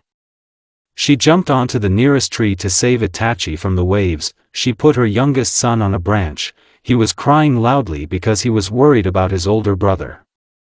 But Mikoto knew that she didn't have time to comfort him. At first she thought Naruto was joking, but it seemed that he had problems. She jumped to the lake, but was shocked when she saw what was in the center of the lake. Naruto was standing on top of a 20-foot tidal wave. His face was calm, his eyes were closed. His wet hair fell over his face, making him more beautiful. His clothes were wet, but Mikoto was shocked that her son was standing on top of a tidal wave that was quite unstable. In her daze, she forgot the small wave of water that was about to hit her hard, but when she felt the water coming towards her, it was too late. Shit, Mikoto thought and prepared to replace herself. She was very surprised when the sounds of colliding water waves stopped around her. Complete silence reigned. She slowly opened her eyes and was shocked to see that every wave, small or large, had stopped. It was as if they were frozen. She looked at Naruto and was shocked when she saw that his arms were outstretched, and it seemed as if he was controlling the waves himself. Impossible, Mikoto thought in amazement. Naruto Namikaze controlled the water. Jiraiya was crying. It was blasphemy. How could the elder torture him like that? Even Fukasaku looked at him with sympathy. Finally, after a few moments, the elder slowly opened his eyes and looked around. Where am I? The elder toad asked sleepily. Mount Mayaboku, Fukasaku said wearily, as it always has been. The weirdo always woke up and had no idea where he was. Did you call me? Jiraiya asked impatiently, his patience running out. The elder toad looked at Jiraiya and yawned. Jiraiya's eyebrows twitched in annoyance. Who are you? The elder asked in confusion. It's Jiraiya, Jiraiya, said Fukasaku irritably. Oh, you came. You've kept me waiting a long time, the old toad said with a grin. I'll kill him, Jiraiya thought, disappointed. The prophecy you said you had to say, Fukasaku quickly offered, sensing that Jiraiya's anger was about to explode. The elder looked cheerfully at the little toad. Who are you again? The elder asked sleepily. Now I'm going to kill him, Fukasaku thought angrily. The elder felt that the patience of the young people was decreasing, and decided that it was enough to joke for now. I called you here because I had a dream that showed me a little bit about the future and the fate of the shinobi world, said the elder toad and closed his eyes. What did you see? Jiraiya asked seriously. I am sure that the child of prophecy was born in this world, the elder said seriously. But Minato is a child of prophecy, Jiraiya said, confused.